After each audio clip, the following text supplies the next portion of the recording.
Hello, everyone.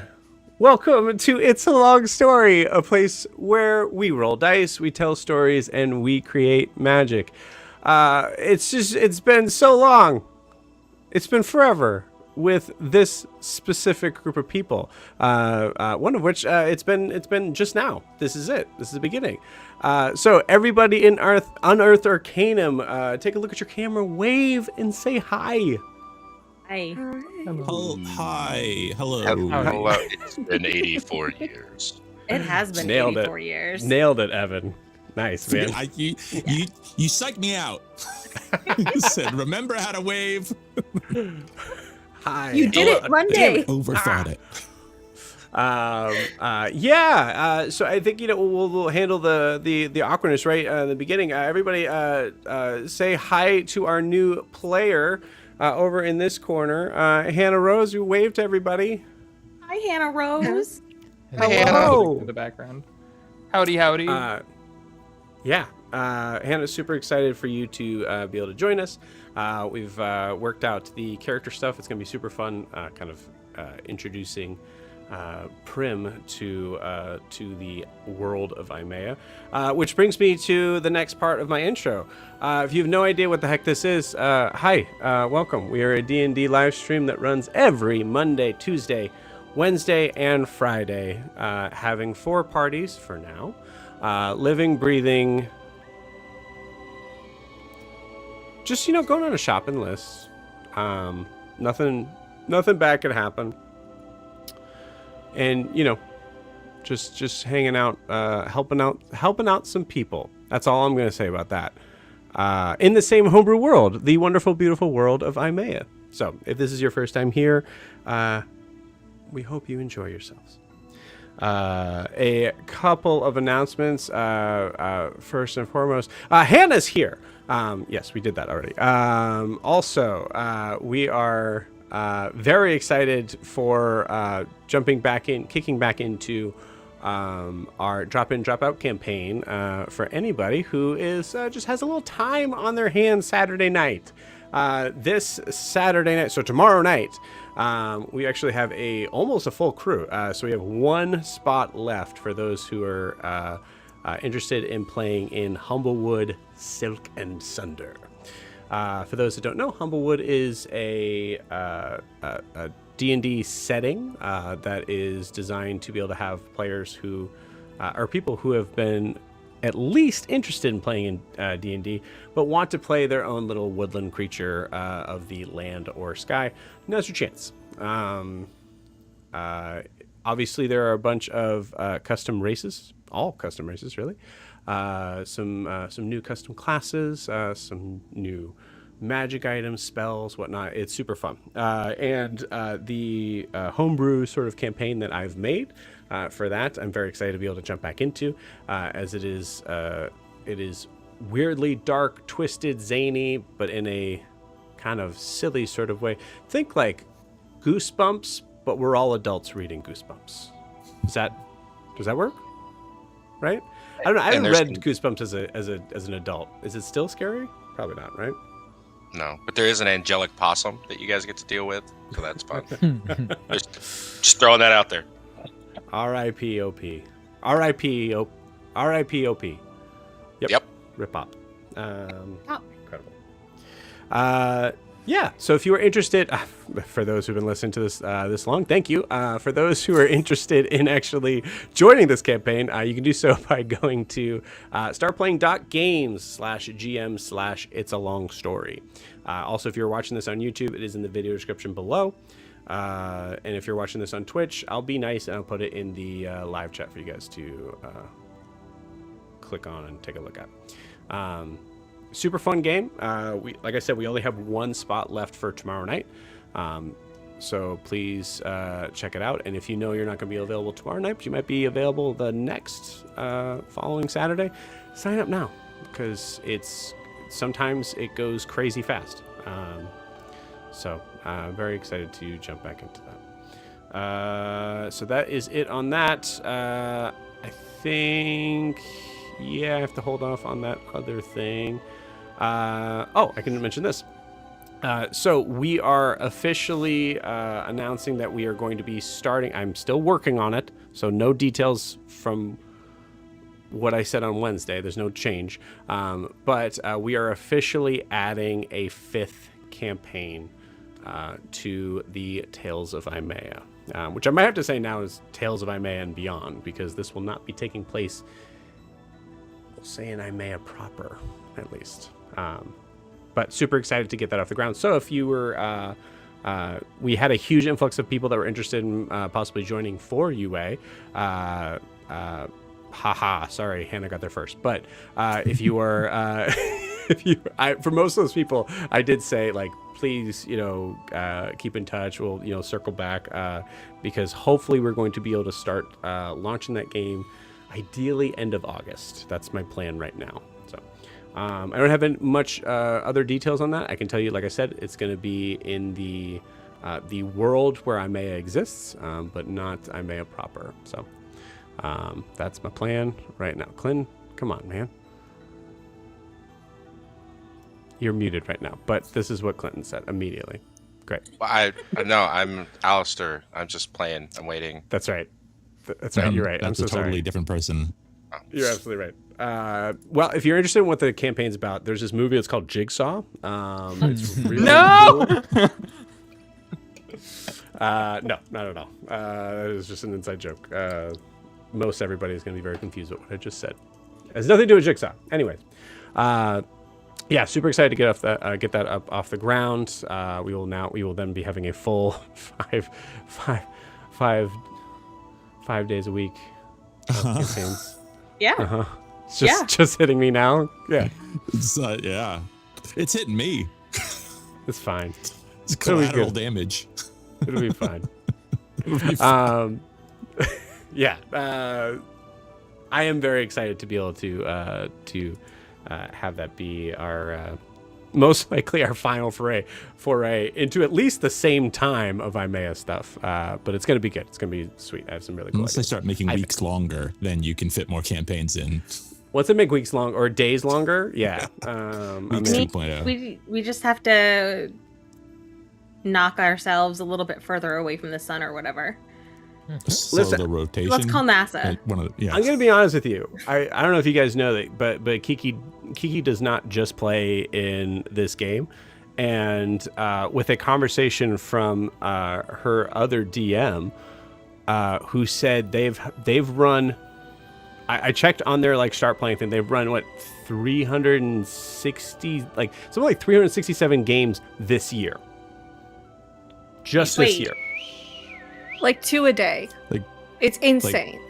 That's It's insane how many games they run. okay. So I was like, okay, I could do one more. It's fine.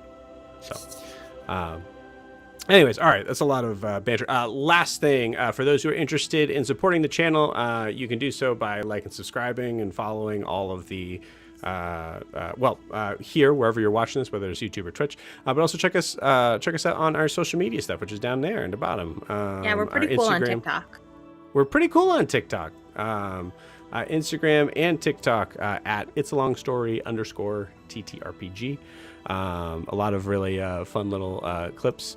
I think I watched the clip of me doing the same cadence for 8 games in a row. I watch that almost every night before I go to bed.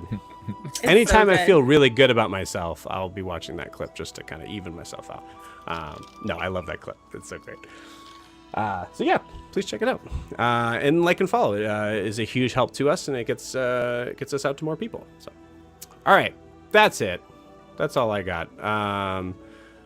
But before we begin tonight, we do need to get a recap of where we left off. So please, Jess, would you do the honors?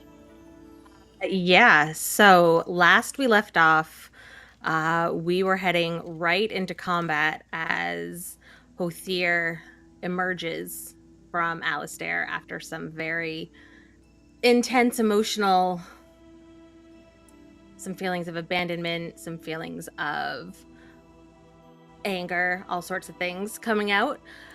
So we begin right away. Kara's first instinct is to get Hadrian into cover, since that seems to be where Hothier's anger is aimed. Hothier turns his anger to Kara, starts crushing her in place. Asher drags Hadrian from the room. Io gets involved because at first it was just Kara and Io in the room. But Gwen was not far away. She was outside the door. She sprints in. Eventually, Yori makes his way down as well. He had been on the roof. Nalani had been downstairs. He finally sprints up. And it's basically all of us against Othier. Throughout the battle, Gwen tries to persuade / intimidate Hothier into stepping down. Doesn't work totally. Does have a little bit of an effect, though. He's not quite as powerful as he could have been, maybe. But eventually, Hothier does fall. Gwen is distraught over that and kneels beside him. When Kara notices that Imur is there, our little Fae friend, who, not really a friend, he kills Gwen, basically, and then takes control of her. Gwen goes for the kill, both mentally and physically, by telling Kara that she's never going to be able to save anybody, and then magic missiling her. Overkill. However, as that happens, Kara wakes up, and it turns out it was all in her head. We kind of had been going back and forth a little bit as players, but as characters, Kara realizes that the flowers had poisoned her. Alistair is able to realize what we need for the antidote. Yori makes a deal with the Fae flowers. He offers a favor in exchange for the nectar needed to save Kara. This makes Yori very anxious because you don't make deals with Fae. That's not great. But we are able to save Kara. But as she comes to consciousness, she remembers all of the betrayal and death and everything that happened in her mind. It feels real to her, even though it was just in her head. She's still very concerned about making sure Hadrian is safe. Hadrian is concerned about making sure she's safe and not under the effects of the Fae flower anymore. His first instinct is to destroy the flowers when he realizes that it was basically a trap by Melody. Yori tells us of the bargain he made, tells us all about the dangers of favors and other rules of the Fae. He does manage to keep Hadrian from destroying the flowers, instead asking for them to be relocated. So that is done. And then we try to make Kara go to bed. She kind of resists us a little bit. Doesn't really want to be near Alistair. She's still afraid of him. She does mention Imur's appearance in the dream to us, so we are aware of that. But we're interrupted when there's a knock at the door. There's a visitor for Alistair, so we head downstairs. Kara stays behind to rest. At the door is a crippled old man. It's fine.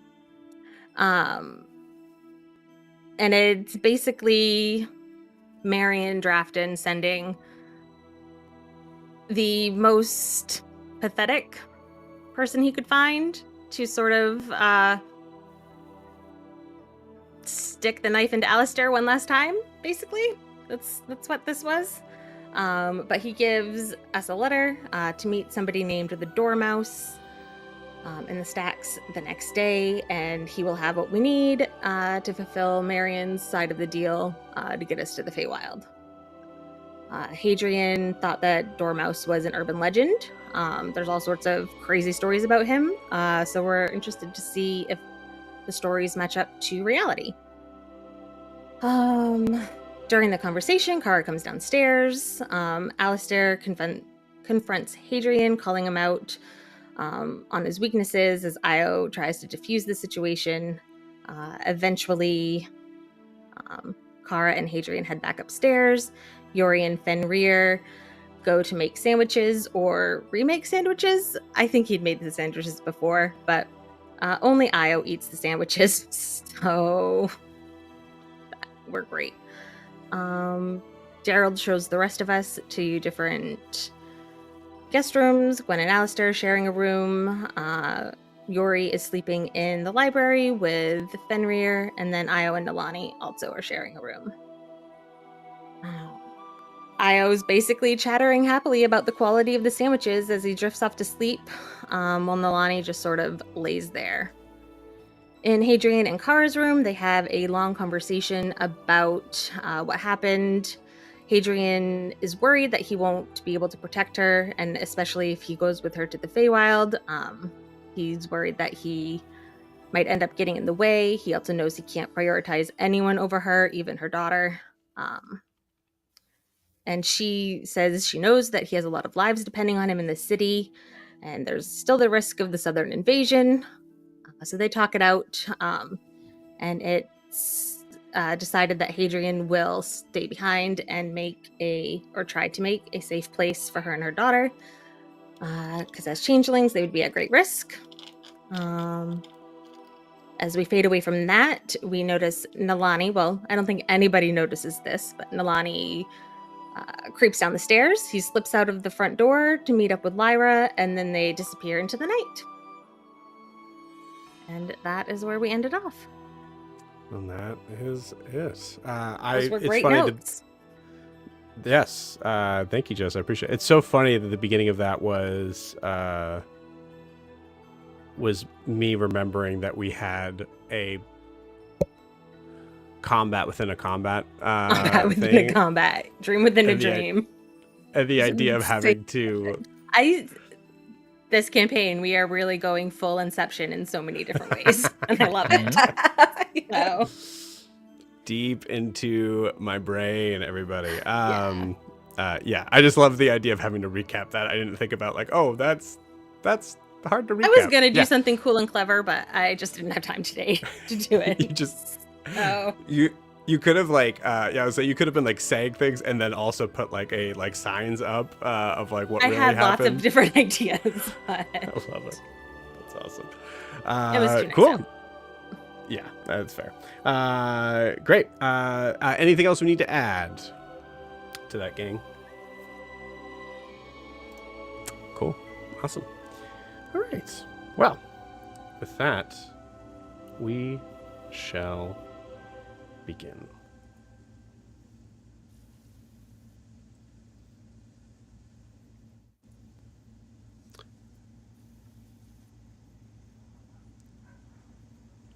We fade in from black, hearing at first the sounds of muffled voices, chattering,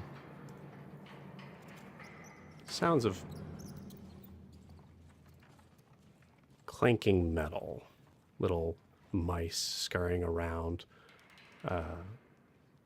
There is a significant amount of noise that comes in all at once and then shuts as if a door behind. We pull up from a dark, dirty cobblestone floor as the chains are continuing to clink and move. And we hear the sound of metal footsteps. Two guards, coming down a hallway, getting closer. We see their footsteps come up next to a door. Not a door. A jail cell. Jail cell swings open, and we hear multiple voices all kind of murmuring at once, yelling as soon as the guards come in as another prisoner is shoved in. As this prisoner is dropped in, we see a an older man, sunken in the face, many wrinkles. We see another figure, big, brooding, gray-skinned orc, heavy, heavy jaw, as he takes a step towards the man. The older man kind of crumples at the sight of this individual coming up, until we see someone step in the way. We're still at the ground level. We can see the viewpoint of the older man, and we see two sets of feet. One clearly smaller than the others. Maybe like 5'10" against this orcish 6'4" frame.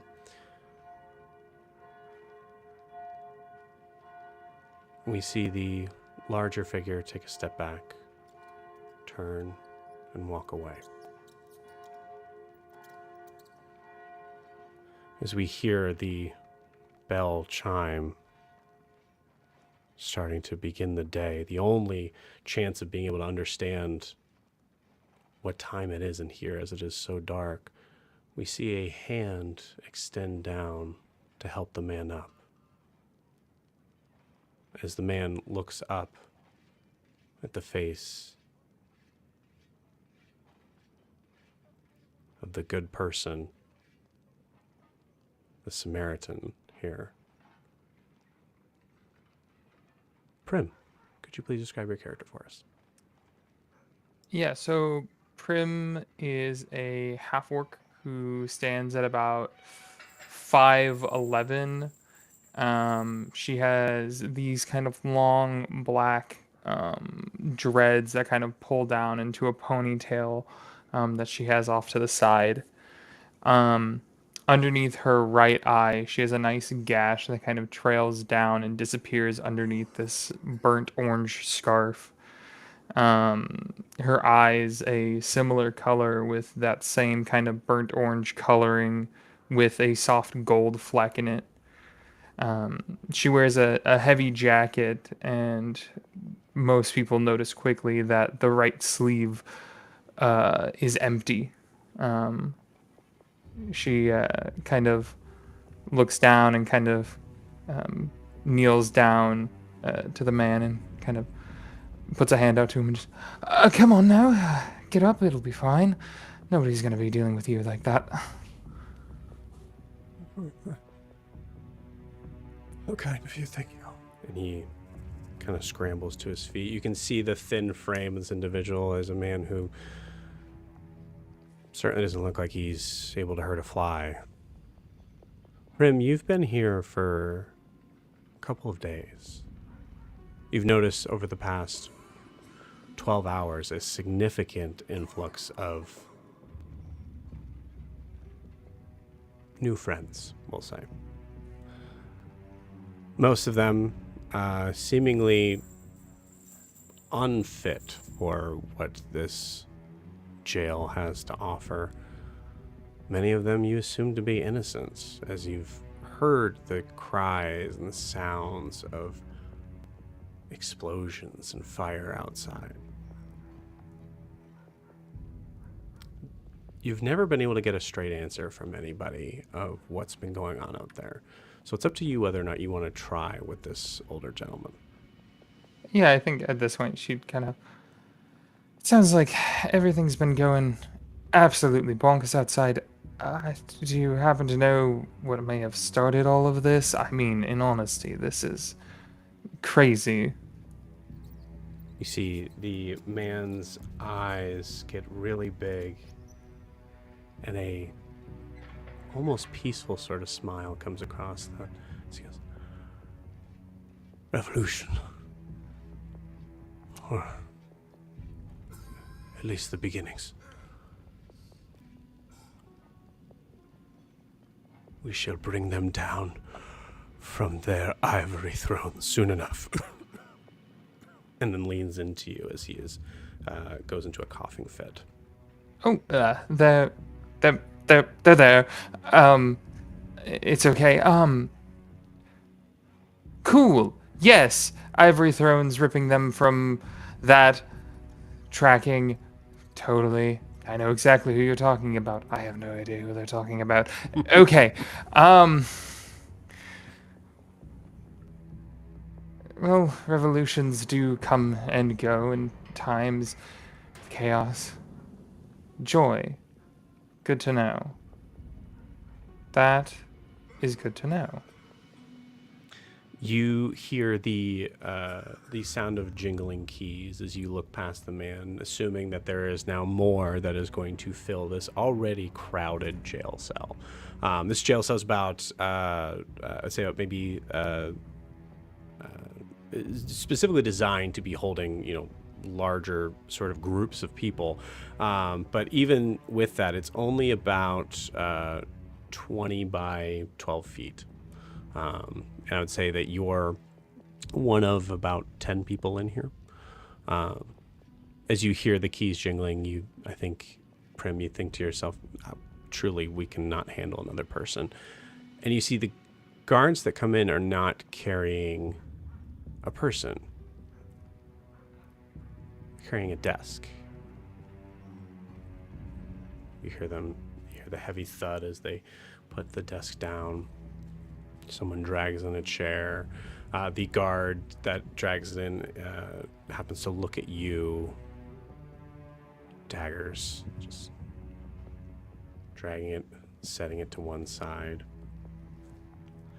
And then walking back in, grabbing another one, just making the most noise as he possibly can as he pulls it to the other side. There's a small candelabra that is placed in the middle. This is odd. This is something you have not seen in the past couple days. I don't think it'll fit. There's too many of us in here. If you're trying to shove all of that in here, jeez.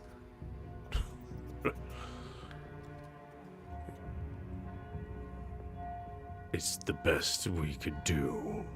And looks towards the doorway as you see a dark figure. I asked for a private room for me to be able to speak to my client. Guard responds, as I said, rooms are very full these days. This will have to do. Then this will have to do. You see the hooded figure take his time. Walks in. Sits down. Lights the candles. You notice that in lighting the candles, he just happens to be able to flick his fingers and they light up. You see him open this large book, almost like looks like a large log book, as he's flipping through the pages.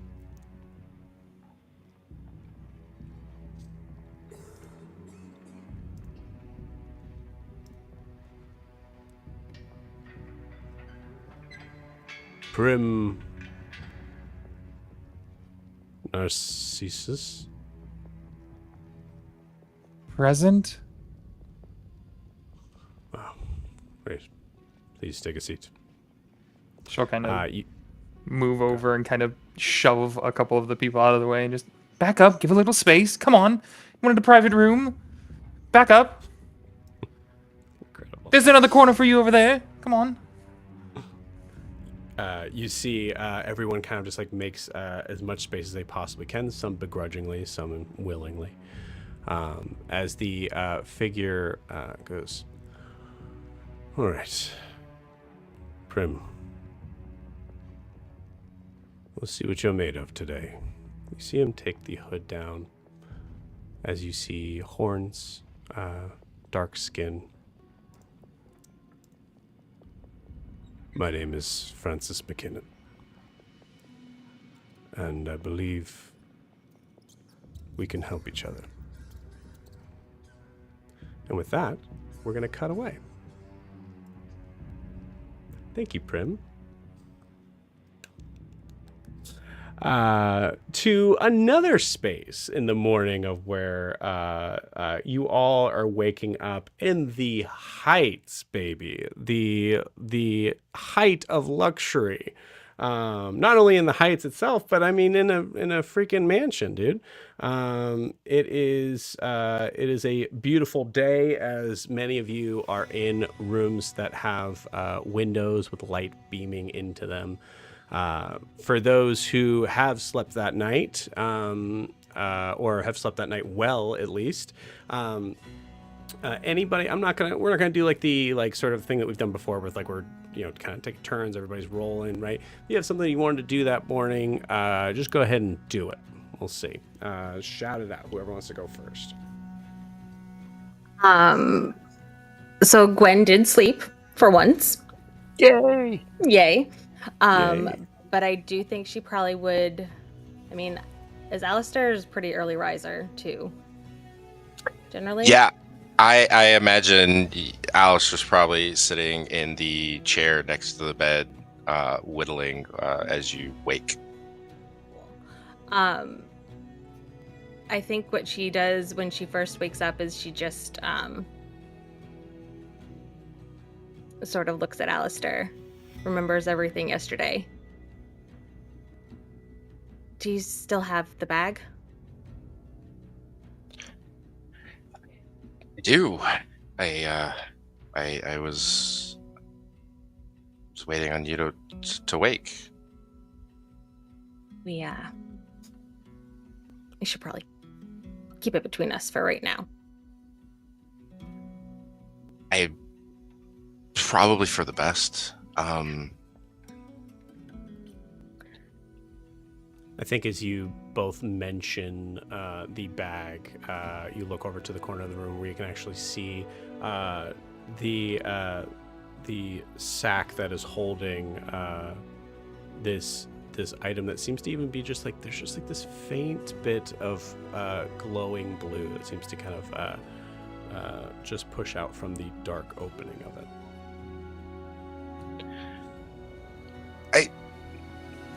I had a thought. I mean, we should definitely, just between us for now, but I was thinking about, so I have a file, right? And we could just maybe shave a little bit off just to kind of see, what we could do with it. Yeah. No, I think I still have a bit left from before too, so we can even use that. But I'd like to see what it can do in all sorts of ways.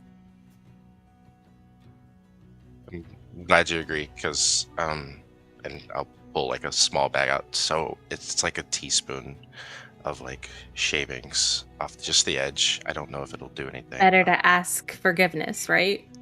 Yeah. Yeah. But we could put it in a potion, maybe. Or if you had a ritual you wanted to do today, maybe you could sprinkle it on the runes. I think we have a lot of identifying items to do. But yeah. Of course, the staff that Kara picked up, and a few other things. Yes. Yes. Uh-huh. Yesterday's kind of blurry. I don't remember them all, but I know there was a staff. So hey, I know we have a lot to do today. But as you were sleeping, the car nearly died yesterday, and I know that we've done a lot of things lately, and we've all gotten hurt, or you know, but like I feel like she almost, like we almost lost her last night, and We came very close. yeah, just so you see, so like my whole life, for as long as I can remember, I could see magic, and I showed you, right? And it's just everywhere, and I couldn't explain it to anybody, and like find the words to talk about what I could see, and the power and just the beauty of magic everywhere, and that's why I wanted to go to the Ludus to try and learn more, to find the right words to describe like the just the pure beauty of what I saw. And that was all I wanted to do, until I saw you. And the first time that I saw you at the Ludus, I knew that no matter what words I could find to describe what I saw, it would never be adequate enough to describe you. And I think at this point, Gwen would sort of reach out, just sort of gently, like, stop him talking. Sometimes words are not needed. And she's gonna kiss him. Right out of the freaking gate, gang. Unbelievable. Yes, clap around. Just, Unbelievable. I don't think it's a very long one, but it is, if he doesn't pull away, it's intentional, and she pulls back. Alistair. make me In roll, the- Joe. In the moment of this incredible surge of emotion, you hear a knock at the door. Oh, fuck. Hi, so, Fast forward moment. sorry, I just heard voices when I was, not that I was listening What? in, just wondering What? if there was... We're all set. Also, it does sound like... Is it Gerald? Is that the voice? It is Gerald, yeah. Just Yeah. wondering if you needed breakfast. I could have the... We'll take care of it. We're good. Okay. Great. I am hungry. I But, could eat. I could. Yori's probably making some after Sandwiches. you. If you. Yeah, let's go. I think as you pass, he's like, and then just kind of. I think she probably does a similar thing, but much more subtle than him. I love it. You guys go to open the door. Gerald is right there. Oh, so sorry. I was going to come back just to make sure. I didn't remember if you were taking a bath this morning. I didn't know if there was towels or...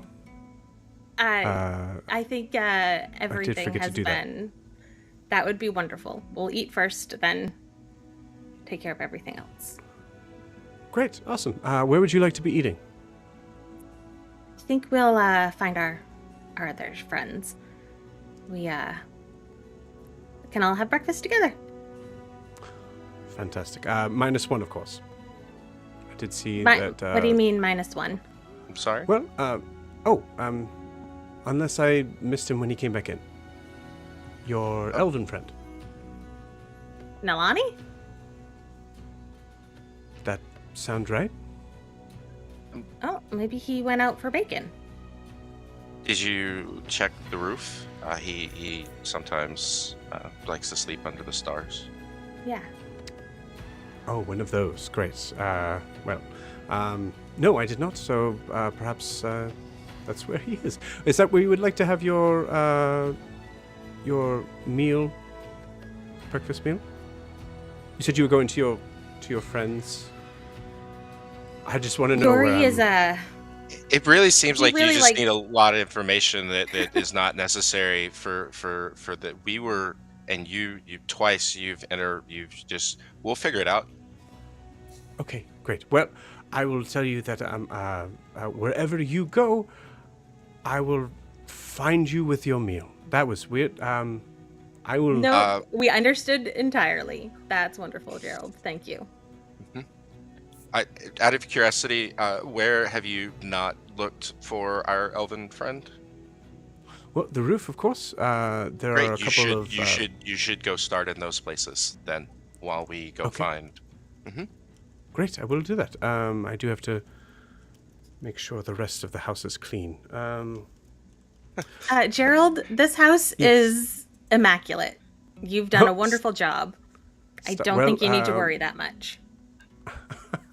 That's very kind of you, miss. Thank you so much. I have no idea where you come from, but I'm sure it's a very lavish place that has maybe small. Just know that it's been a little bit that some of the places I've had haven't been able to dust everywhere. So I will check those places and make sure that go check the dusty places. Mm-hmm. Yes, of course. Of course, I will make sure that my hands are well washed before I'm gonna go. And he's kind of like halfling run down the hall. Yeah. I don't think he gets to talk to many people.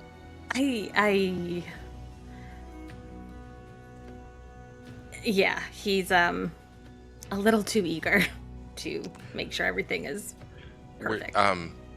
Not that it's important. I'm trying to plan out the rest of the day. Anyway, were you thinking of taking a bath? It's not important. I was just thinking because then I know usually you just with the. I just thought, we might not see water again in the Faewild. You're very right about that.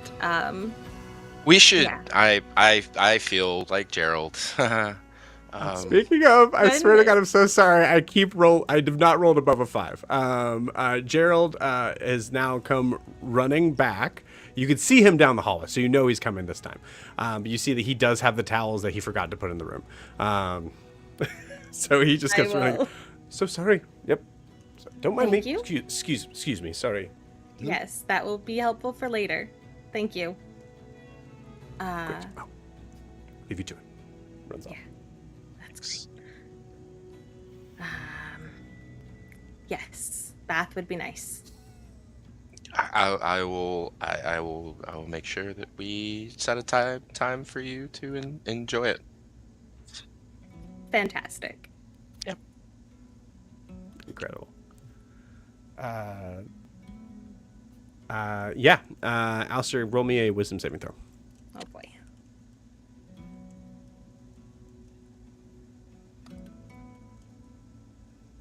$16. Awesome. Great. Take what is as your body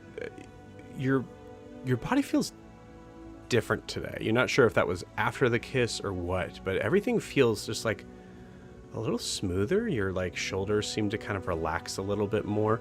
Maybe not around Gwyn, but as you progress throughout the day, you feel this sort of sense of just more of a bearing around yourself. As you may take what is worth an inspiration point for that. Gwyn, I would absolutely give you one, but you don't have a you don't have a rod living. I don't have soul, many hard things mind. in my head. So. Yes. Yes.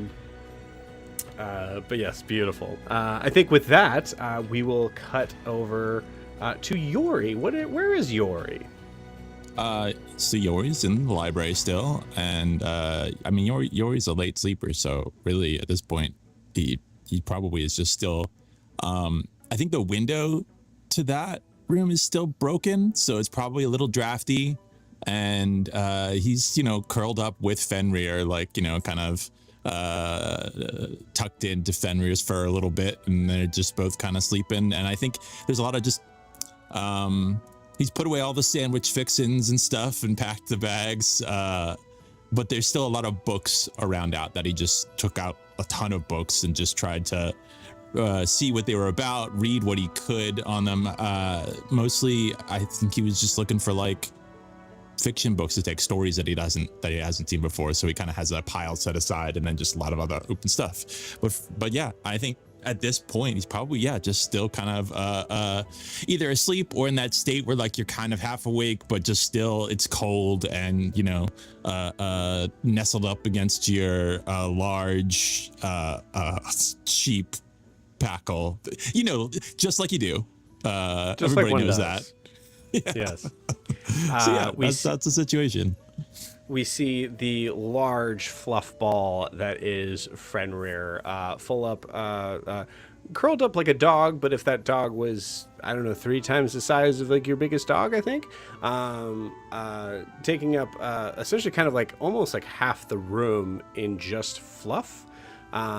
Maybe in a sense of just like of just being able to kind of relax for once. We notice just everything seems to feel just like a little bit softer, a little bit more open. We hear this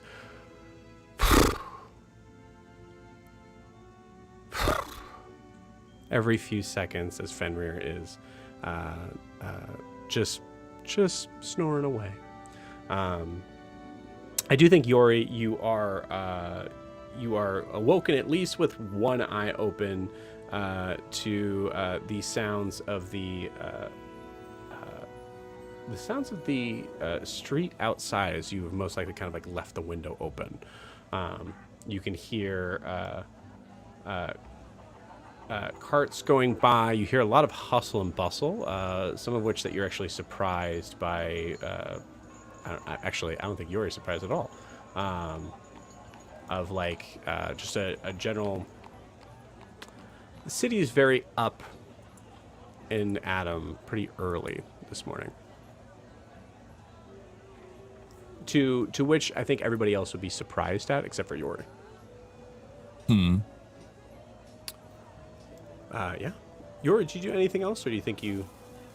No, I think it's like there's a lot that went on, and I think in general, like, if he hears the sounds of the others doing some stuff, he'll probably at that point kind of roll, out of bed and get up and go see what people are doing. But in the meantime, it was a big day, the whole yesterday, and and oftentimes when they're traveling, they or when they're all sleeping in the same space, everybody wakes up early, and normally he tries, I think he's always a bit of a late waker, late sleeper. So, he's just relaxed. It's kind of waiting for things to happen and enjoying the moment of peace. Cool. I love it. So I think as I think there's a moment where like the camera settles in this room for a little bit, and then we feel it kind of pull away, and we follow the camera out into the hallway, back up the stairs, out to Io. Io, do you think you have been up, or do you think you're just now waking up? I think Io's been up because I think he probably woke up a little earlier than normal, probably to bring up some more archery tips with Nalani, and then came to find out that Nalani is not only missing, but doesn't even have any personal effects. Yeah. So what do we see with Io at this moment? Are you like on the bed? Is there, I honestly think probably after he would have called out to him a couple times and didn't hear a response, I think he would have probably flagged down somebody. He might have even been the one who mentioned to Gerald, hey, where did Nalani leave or something? And I think knowing that, he probably would have actually prepared a sending. You got it. And in this sending, he'd say something of the effect of, Nalani, are you safe? And if you left on your own accord, And he's talking into his palm. For anyone who doesn't know how Io casts sending, he talks into his palm, and his palm opens up a mouth that he talks into, and then another mouth is the one responds in the ear if he gets a response. If this is about everything that happened with Shiv, I'm sorry I got you into everything, but please let me know if you're safe.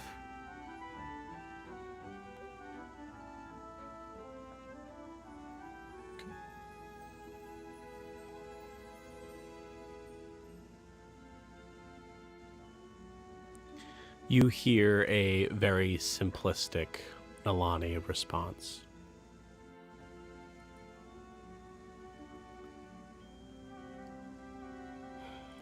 Went to go find myself.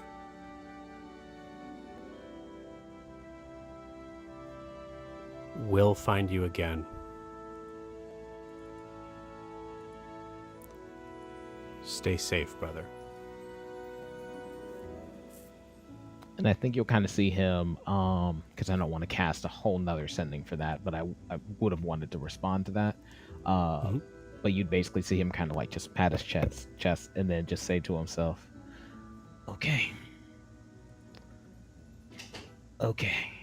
And then I think he just spends the remainder of the time, because at this point he'd probably realize he's been tracking water all throughout Hadrian's nice house, and a repeat of last night, shape water all into the very dead plants.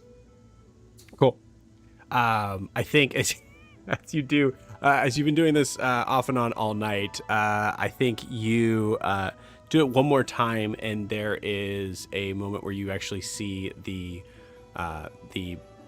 potted plant rise up a little bit as the water is so much that it is now fully submerged. And you see it start to kind of drip off to the side and out through under the door, right when you hear a knock at the door. Go ahead and come in. Is everything all right? I just asking if I just got rid of those towels. Is there flooding or something? No, it's very powerful magic effect. I can't turn it off. I basically summon the ocean wherever I go. My sincerest apologies, Gerald.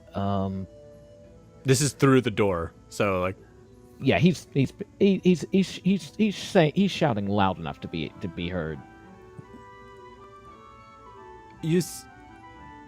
Well, it is quite a high thread count on those sheets for you to be summoning the ocean on them. Is there any way I could possibly help prevent that from happening or direct that somewhere else? I'll tell you what. Easiest way to help, I'm gonna go out and get some air. Yes. That way I'm at least mitigating some of the damage I can cause, because I cannot turn the... And then at this point, he's probably walked up, opened the door so he doesn't have to shout anymore. Mm-hmm. That way I'm not tracking... I'm not damaging things with you open the door, hard water damage. Yes, great. Oh my gosh. Those are not real plants, so that's good. Thank you for watering them with ocean water. Great. Yes, if you want to take a stroll about, I could see if there's some magical waterproof slippers somewhere in the estate. That would be wonderful. Do you take tips? What? Do you take tips for excellent service? Oh, yes. Anything you think I could do better, please don't hesitate to let me know. No. I mean, I know Hadrian pays you a salary, but do you get, a little extra change for excellent service?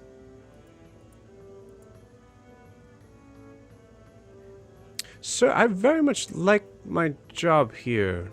I'm not trying to take you. I was just trying to say thank you in a very tangible monetary value for everything that you've been doing for me and my friends while we've been here. Ah, If thanks is all you want, I'm more than happy to just give you thanks, but I know money talks louder than an audience or some other weird turn of Yes. phrase. of course. Yes, that's very kind of you. Definitely not necessary.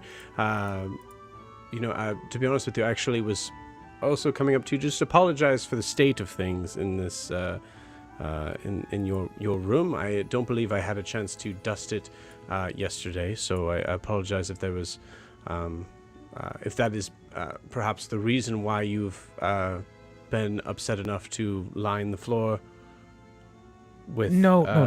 You're not here. I understand that's that You're and not that's hearing completely me. on me. You've nothing to apologize for, Gerald. Okay. You are the best butler in all of North Imea.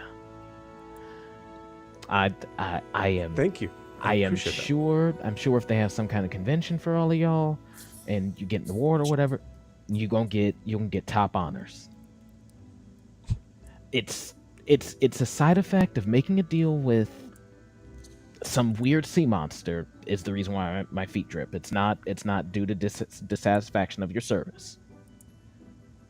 Don't say a fool thing like that ever again.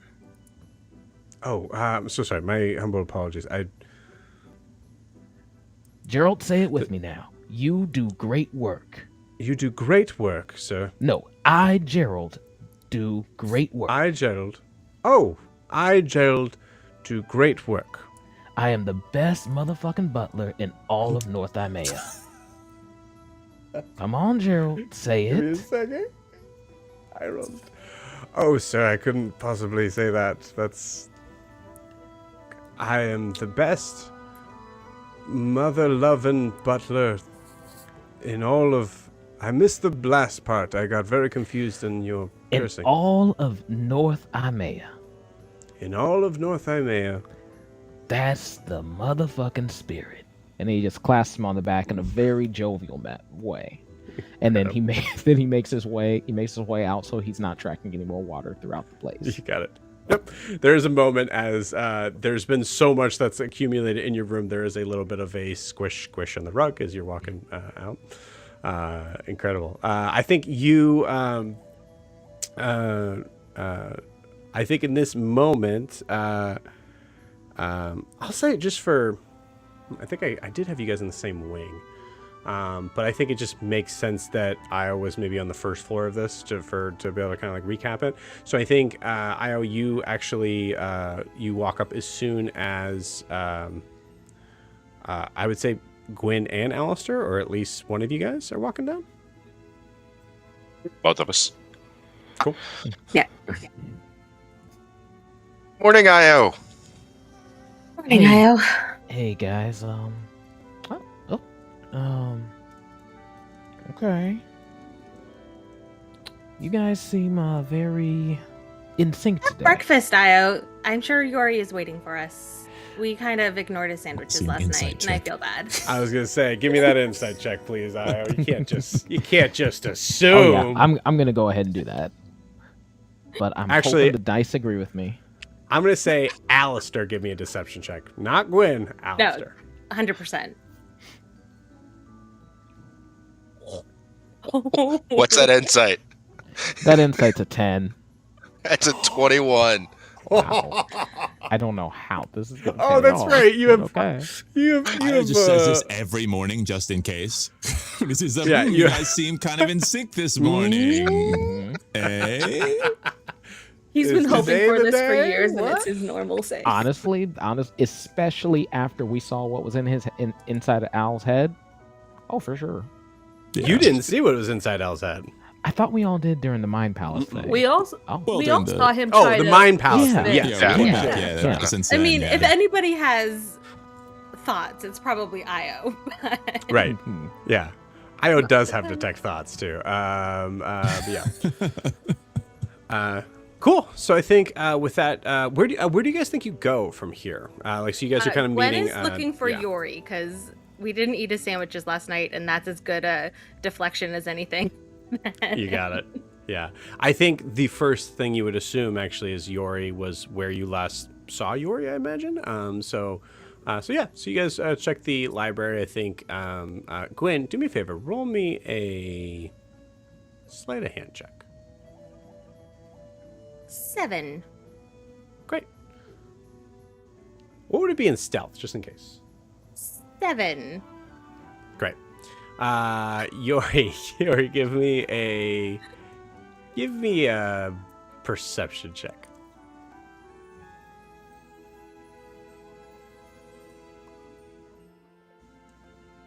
Eight. Incredible. I love that. That's good, gang. That's great. That's really good. Those are good numbers. Yeah, so I think, Gwen, as you go to open the door, I'll ask you this. Do you think Gwen is trying to be like quiet as she enters? Yeah. Okay, great. Not intentionally. You got it. Well, those rolls represent that very well. Okay, perfect. Yeah.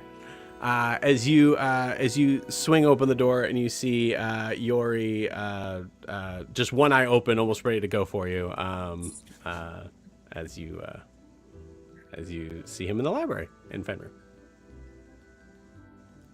You sleep here? Yeah. It's we were here already, and I get it. When am I going to be able to see? We got to go to the library, but these books we can take. So you see a mass. Are they in any like stacks, or is it just piles? There is a stack of like the ones that he's actually going to try to like put in his bags, like the ones that he found that he liked, like the stories, the few, because there's probably not that many like story, fictional, that kind of things here. It's mostly probably historical reference, that kind of stuff. So yeah, but the rest of them are just like open in various states and on piles. Yeah, they're very much, and also like pulling them down. Again, yeah, I don't think he has the kind of reverence that you might have if you grew up knowing a bit more about books, library, that kind of thing. So I think, yeah, largely he like looked at them and put them down in places and forgot about them. So yeah, there's piles, and then there's one neat stack like near him where like the ones that he wants to take are. How does Gwen feel about that? Gwen has many stacks of her own. Like, I think she treats books, with respect and stuff, but she's no stranger to leaving them open, half read, as she finds a different one that she wants to read, because I don't think the girl ever read a book cover to cover without going off on a tangent. So so saith the party wizard. Yes. I do think that she would pause and just sort of look at the titles and note the ones that maybe look like a stack and point one. That's one of my favorites. Yeah, they didn't have a whole lot of ones that were kind of, interesting. There was the book I found, when I found that thing about like Hadrian, but that book wasn't really very interesting. So it's like one of those stacks. I don't know. But these ones, yeah, they had some stories in them and stuff. And I was going to ask you about what you had, because I know some of your stuff got left back at the warehouse. I have a lot back at Huxley's, and if we could get it, I would love to share some with you. I think you'd find them more interesting than a lot of what's here. Gwen, and I'm going to say specifically Gwen, roll me an investigation check, please. That will be a 16. 16, cool.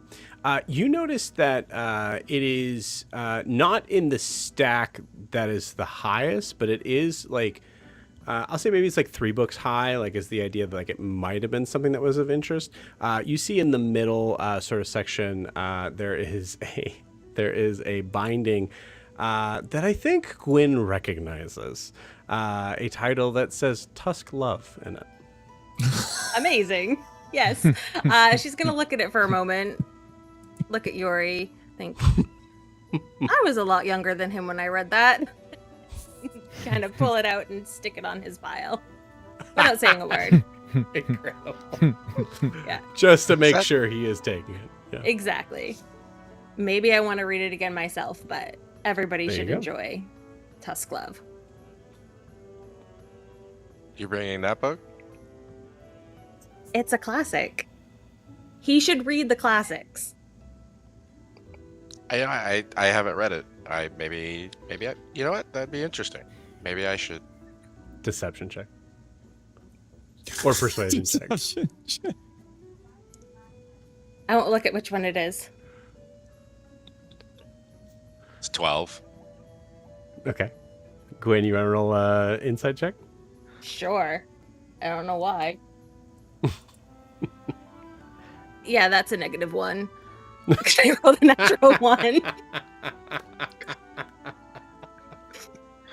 Incredible. You only got a 14 though. I think all Yori would pick up Gwen read that book when is she that, was like, 10. why would he be acting weird about claiming to read a book? Like, I don't think he gets anything about that except for like, okay, I love it. just asking a little bit about that specific one. So we'll find. It was implied that Io came with Gwen, Yes. and Io would also say, "Oh, is that the one with the really explosive ending?" I remember my dad was actually more so mad three-quarters at me of the way for. through. My dad was so the mad at explosive me ending? reading that one. There's explosions in this story?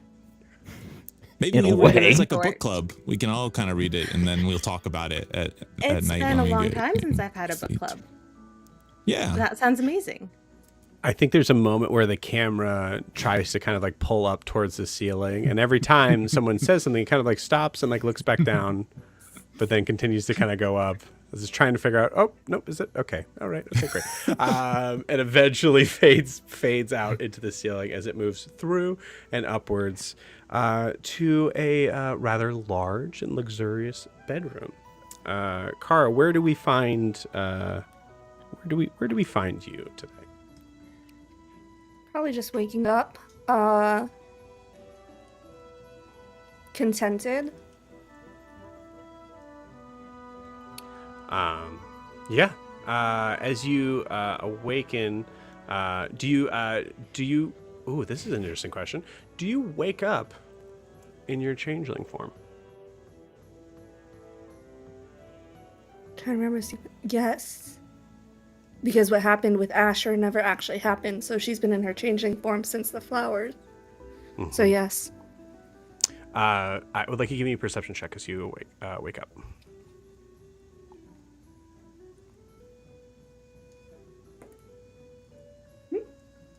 10. Okay. I'm going to say that beats the DC. It's a giant vanity. As you wake up, you kind of like pick your head up a little bit as like, you know, the hair kind of like falls over your face in a cool way, not like a like crazy, you know, sex hair way. Definitely not. But as you kind of, yeah, definitely not. As you like kind of like pick yourself up from the bed, you see, I think for a moment in that very like sleepy, but now worried kind of like emergency sort of thing, as you wake up and see, I think for a moment, almost a stranger in the mirror, as you have spent so much time being, you know, either being Kara or being Siobhan. Yeah, tell me what how Kara reacts to that image in the mirror. I think there is a moment of panic as she kind of almost forgets where she is, and she starts to scoot away from the mirror. I don't know if she bumps into Hadrian. Mm-hmm. Yep, absolutely. Yeah, I rolled an 8, and that's why I now we know where I. Oh. Sorry.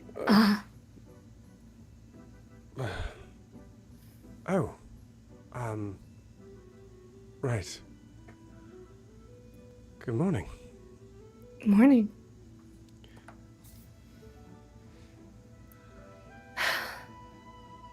Well, it was. I guess there was a lot that has gone on since I've last woken up, but at least I know that the good things weren't a dream. It's been too long. Did you sleep all right? Yeah. I think your body almost giving out on you helps. It's a great sleeping tonic. Well, oh, you mean... Right, yes, well... That too, yes. Yes. But I was implying almost dying last night, yeah. Ah, right, yes.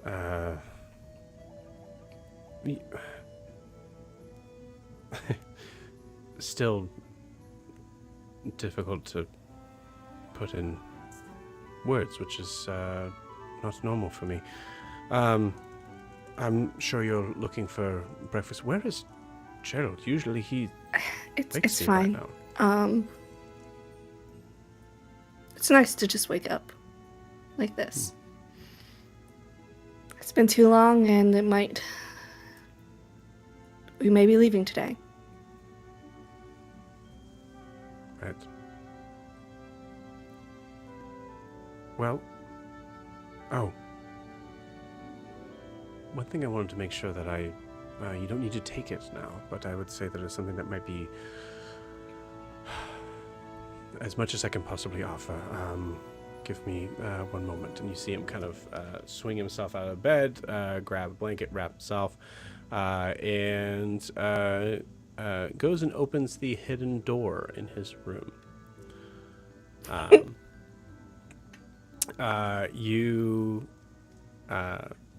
As you kind of have a moment to yourself, it is rudely interrupted by the... What the fuck? Everything okay?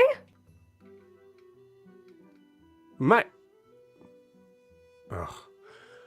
You see him kind of like come bounding up. It's fine. I've been robbed. How recently? Quite recent. Can I put together... The only people who would have been in that room were Gwen and Alistair, who went in that room specifically to look for things. Look for things? Yeah, I think you just put it together, I think. I think if whatever you were looking to give me is what's missing, it may already be in my party's collection. Remember, you told my companions they could search the room for anything. I'm sorry about them. It's fine.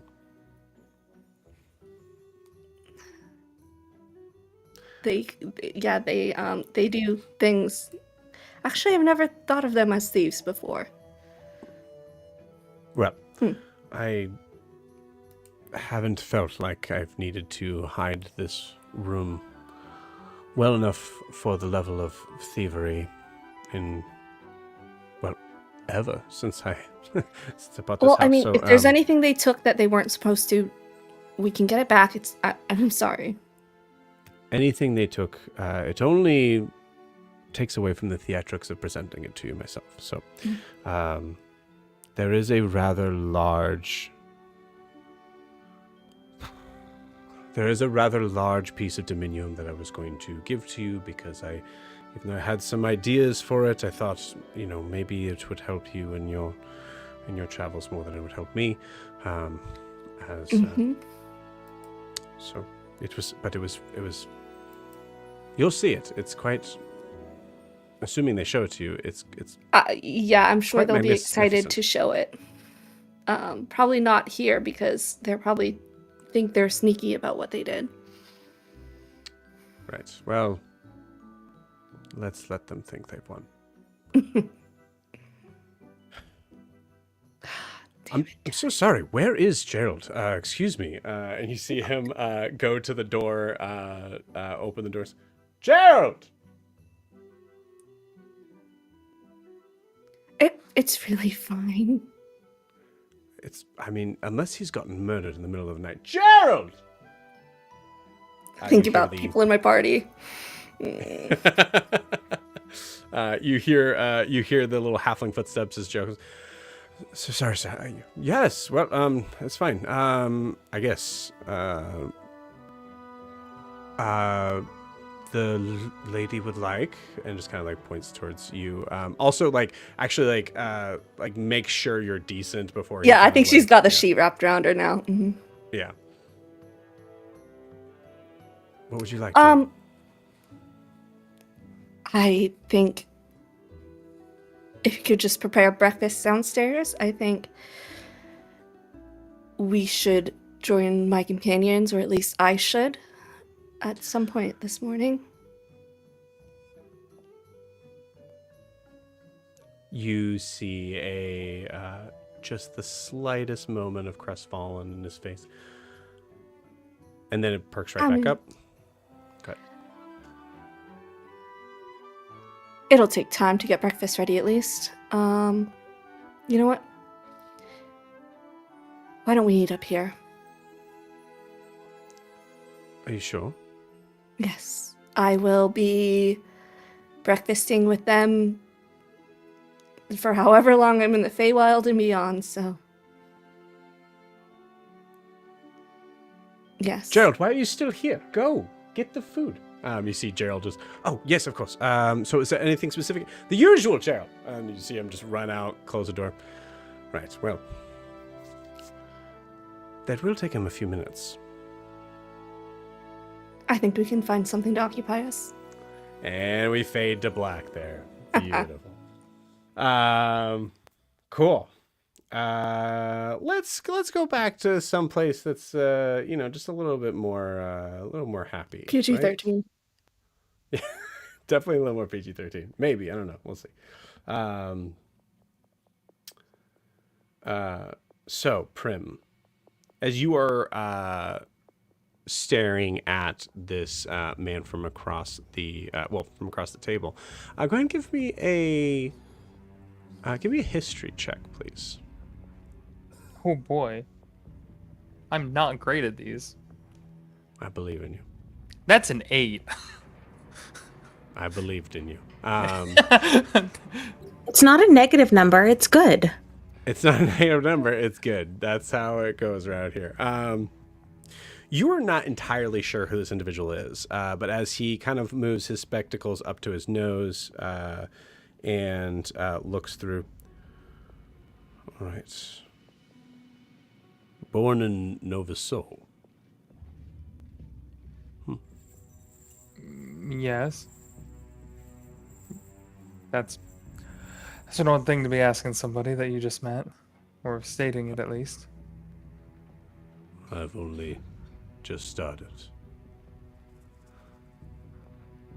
Joy. Went under the pyre under fire to make their way to Ariskar. Very commendable.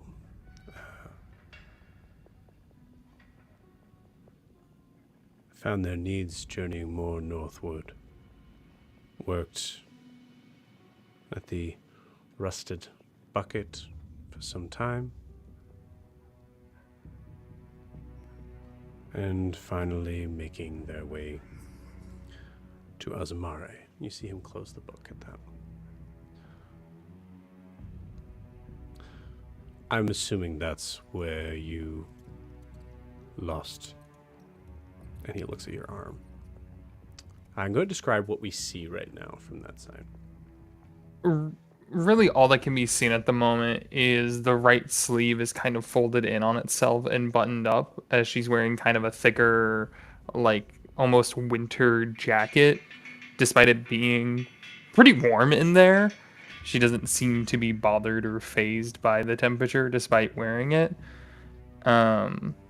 She does kind of have it a bit looser on her shoulder. And I guess sometimes if she's moving too quickly, it'll slip down a bit, and you can see some pretty nasty scars that kind of come down where an arm should be.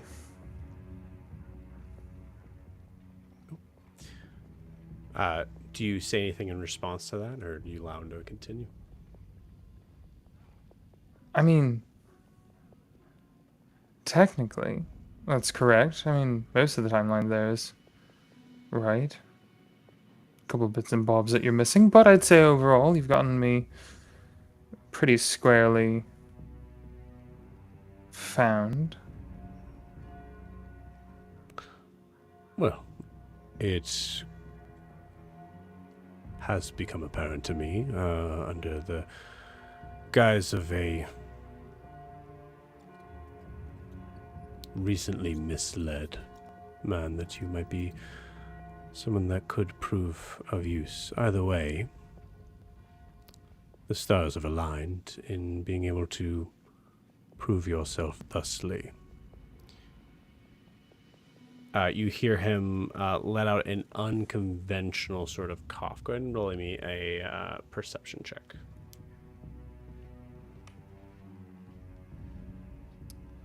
That's a natural 1 for an 8. Hannah, welcome to the team. Beautiful.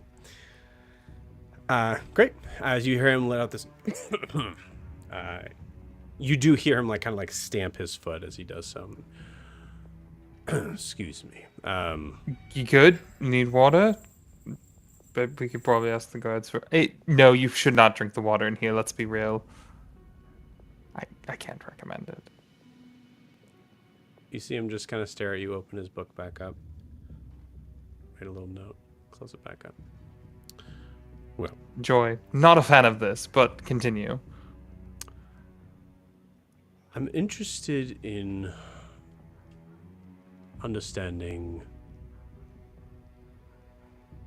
I'm interested in your knowledge of Dare's Wharf. If there is anything about the history of it that may be a little fleeting in your mind. And as he says your mind, you hear him continuously start to talk out loud as you hear a different voice enter your mind. Listen to me very carefully. You will have one chance to prove yourself and align with the Burning Rose. I have no idea what that buffoon has promised you. But trust me, I am the one that you are going to need to impress for this. I assume, based on your asking if I need water, you didn't hear the piece of metal that fell beneath my boot. I'm giving you a chance to be free of this all, Prim. But I promise you this. If you choose to go to the third cell on the third floor and look right, you should recognize the man there. Free him and stand near the southernmost wall before the clock strikes noon. And I promise you your rewards will be significant. For one, an audience with the man who can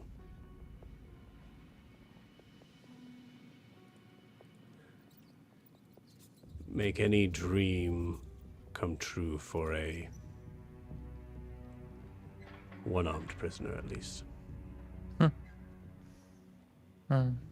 You can respond. I think she'll just mentally respond back. Understood.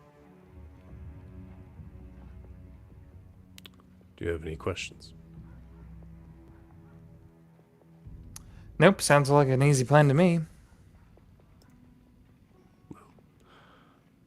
Either you're extremely resourceful in saying that, or you're very dumb. Either way, we will find out soon enough. And with that, he opens his book back up. So I've been reviewing your case, and unfortunately it looks like you will have to be spending at least another night in here. So I apologize for the delay in that. We will try our best to find a way to get you out of here when we can. I understand. Thank you so much for all of your help and everything coming along. It's getting quite cramped in here, but I think we'll be able to figure it all out come tomorrow. Well, good luck, and try to have as pleasant of a day as you can. What was that name again? Asking you, Prim. Like asking for my name? asking for your name. Prim. Narcissa. Gnosis. Miss Gnosis. Well, best be off. Busy day. You see him grab the book, tuck it under his arm, waits just a second as he turns on his heel, and coughs one more time as he moves his foot forward. You now hear it, knowing what it is. You hear the metal kind of sliding out towards your feet. Guards, I'm off. You hear the guards unlock the door, and at this point, first things first test, you need to find a way to be able to grab that on the ground before they grab the table and see it. What do you do? She's gonna kind of put one foot forward, slide it to the side, get it between the two boots, and then she wants to just kind of flick and twist with her body, kind of a situation where she's gonna kind of get the key, turn, and as she's turning, it's gonna pop up, and she's just gonna kind of hold the coat out to try to put it inside the coat pocket, almost like a magic trick. Cool. Go ahead and give me a sleight of hand check.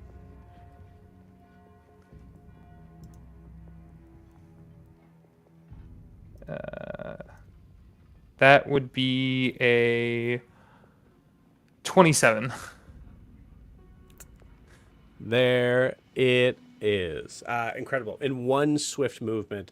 Prim, are you wearing shoes? Yes, she has a set of thick leather boots that have steel tips to the end of them that are slightly dented. Cool. Being able to kind of like balance that lockpick on the dent of your shoe, and as soon as the table is lifted up, your knee is able to go with it as you were able to flick it up and into your inner jacket pocket without a single guard noticing. I'll just roll just to be absolutely sure, but a 27 is a 27, and that's not a natural 20. So, cool. With that, everything is taken out. You did hear the bells that were ringing. At this point, it is 11, about 11 in the morning. Gotcha. Because I've been here for a couple of days, when is the guard shift going to occur when they were going to be the weakest that she could probably slip between them? Yeah, I'll give that straight to you. I think probably at about 11:10 is when you usually see a guard shift. Of course, it's been a little bit tricky over the past 12 hours as there's been a significant amount of more guards here than you've ever seen going in and out since late last night. It'll be fine. It'll be fine. It'll be fine. It'll be fine. What's the worst that could happen? Anyways, she'll kind of give me an insight check, please. Sure. About what the worst that can happen is? Yeah. The insight check. Okay. Yeah, so natural 20, 27 total. Oh, wow. With a natural 20, you see there is a small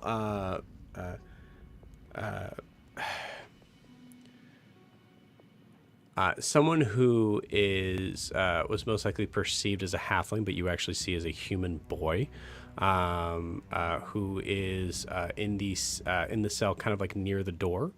And as you look at him, you notice that he's been counting the guards. He's staring out as the guards are walking by, and he's counting the footsteps of the guards going upwards, counting how many stairs there are. She'll kind of go over and kind of put her back to the bars a little bit and kind of crouch down next to the kid. How many steps? 24. 24? I could do that. It's hard to tell because the first one, I think, fell. Fucking idiot. Ooh, that would do it. 24, not bad. Could be worse. Do you have a plan? Always. I'm gonna look over to the large orc figure, kind of, that we had mentioned earlier, and just kind of give him a little wink. You give him a wink. He kind of like pulls his shoulders in a little bit more, trying to kind of like show off his muscles as much as possible, in a like very like trying to be like intimidating, but also all the way on the other side of the room. So yeah. Prim will kind of get up a little bit, and she'll roll towards him and just be like, nice. Anyways, so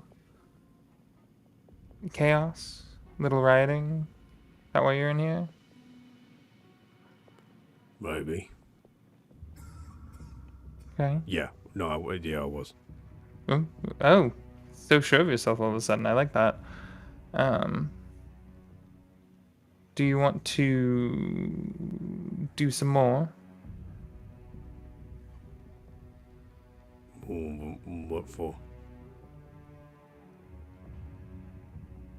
Cause a ruckus? Beat up those that brought you in here? Little revenge? Oh yeah. Hell Yeah? yeah. Oh, okay. In about 8 minutes, give or take, it should be when the guard shift happens. I'm gonna unlock the door. I'm gonna skedaddle on out of here. I'm gonna go right. You're gonna go left. Grab anybody else that you want to come with you. Cause shit, cause mayhem. I don't think anyone's gonna fit by me. Good. You make for a great door then. Yeah. Yeah. Yeah. Right. Yeah. You do. Good on you. And she kind of like taps his muscles a little bit. Flexes it a little more. This poor guy. Nice. Um. Very nice. Right. Okay. Yeah. So now. No. And I'll open the door here in a second. And then I'll just say go. I won't even give you a signal. But the door's locked. For now.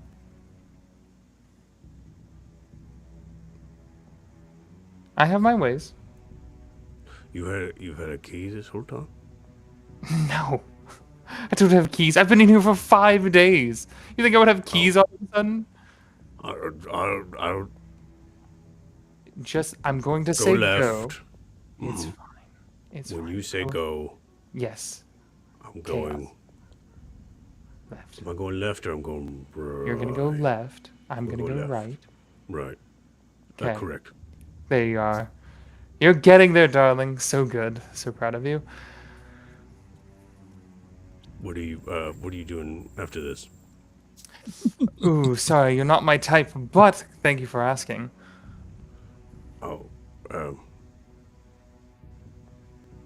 what? But you're half old, right?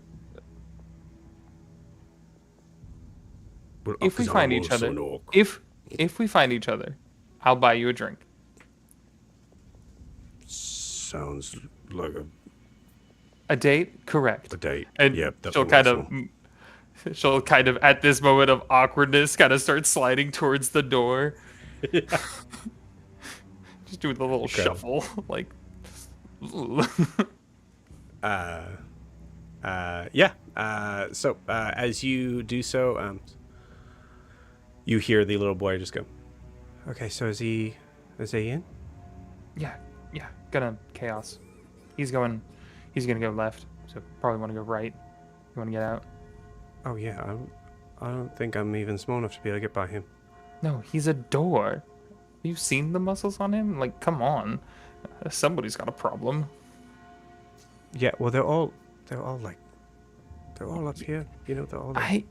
No, he skips leg day. Day. No, don't skip leg day. Makes it for. Anyways, and then she's kind of starts like pulling out the thieves' tools at this point. Kind of reaches around with her left arm to start fiddling with the lock.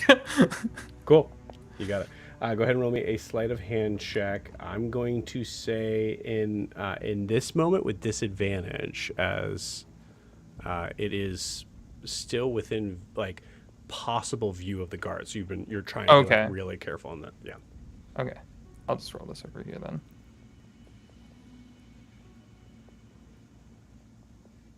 I can't tell if that.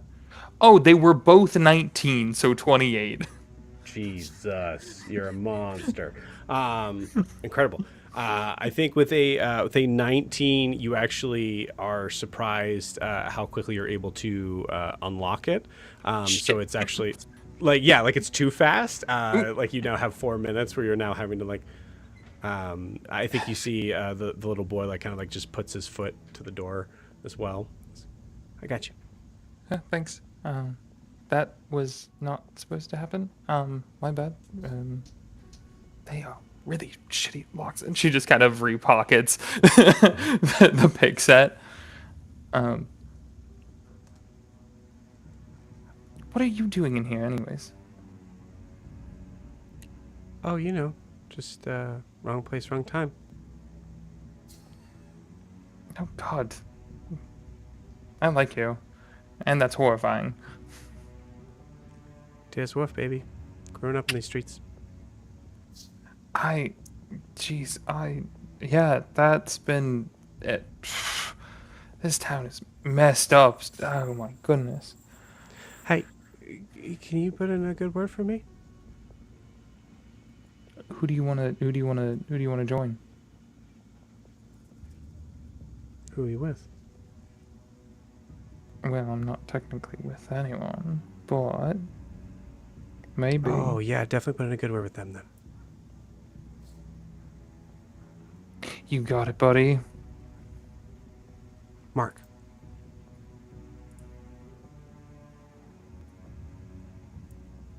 Uh, 2 minutes.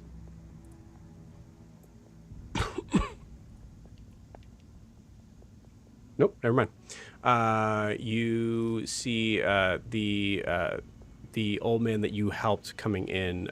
You see him start to cough uncontrollably, and as you hear Mark, as he has his foot to the door, come on, man, stop it! You're gonna get the guards. Come over here. Do you want me to like handle him? I don't kill him. I just give him like a hanky. I don't know what the fuck. Like a hanky? I'll fucking kill him. I don't give a shit. Okay, whatever. Okay, got it. You see him let go, and it is 2 minutes before the 8 minutes that you said you were gonna go. And as he lets go of his foot from the door, you hear the like of the door swing open. You hear the big orc come running up. You didn't say go yet. Oh, fuck, go. I don't know. Open the door. The orc comes running up. Tackles 2 guards at the same time. Oh, shit. Okay, 19 and 16. Yeah, they full on go down. Shit. Riot anyone? And then she's gonna start sprinting to the right. Incredible. Full on prison break as everybody leaves except for the old man. And we will pause you there. Incredible. All right. Kill him, I don't care. Yeah, kill him, I don't care. So I'd like to kind of like cut a little bit forward in time, unless Car, there's something that you wanted to discuss with Hadrian. Well, it depends on what you mean by forward in time. I think like this would be like during like we're downstairs already with the group.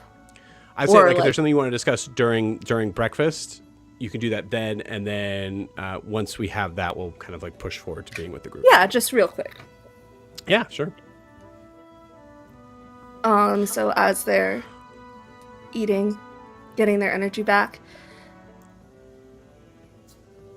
I know you have a lot to do today.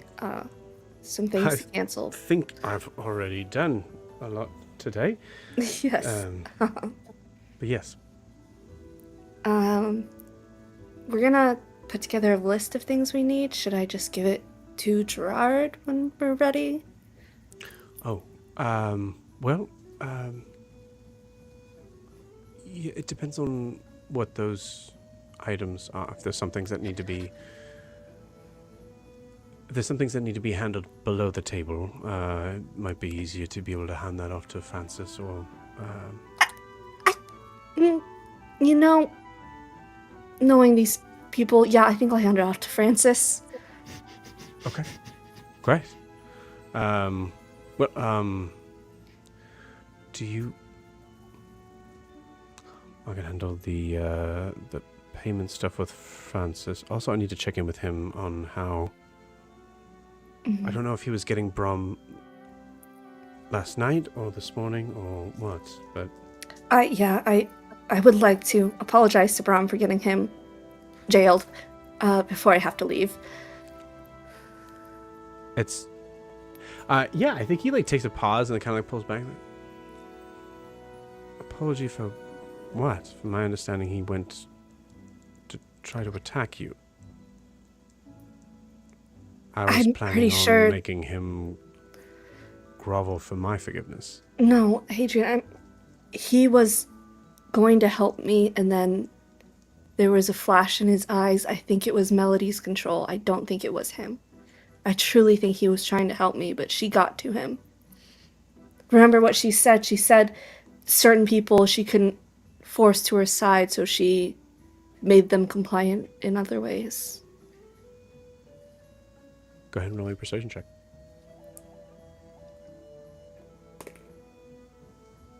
Fuck. Okay. It's an 8.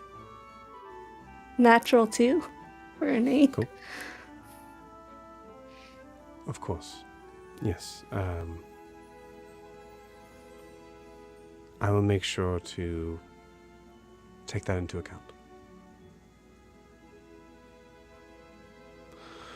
Well, enough of that.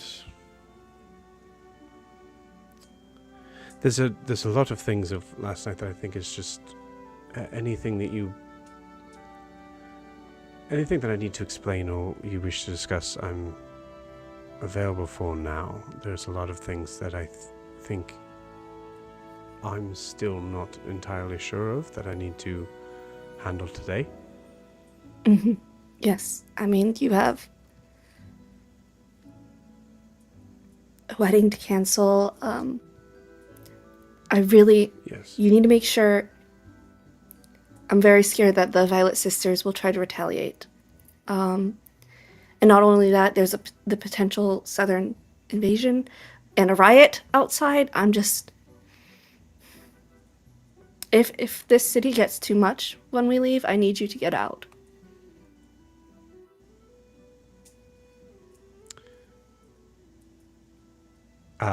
There's a moment where he looks at you very in the tiefling sort of way, very devilishly, and it's another sort of moment of where he says something to you where I think is kind of like an inside joke between you both.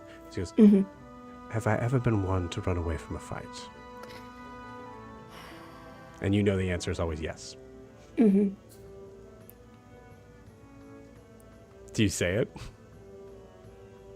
I think she just smiles at that. Cool. Well,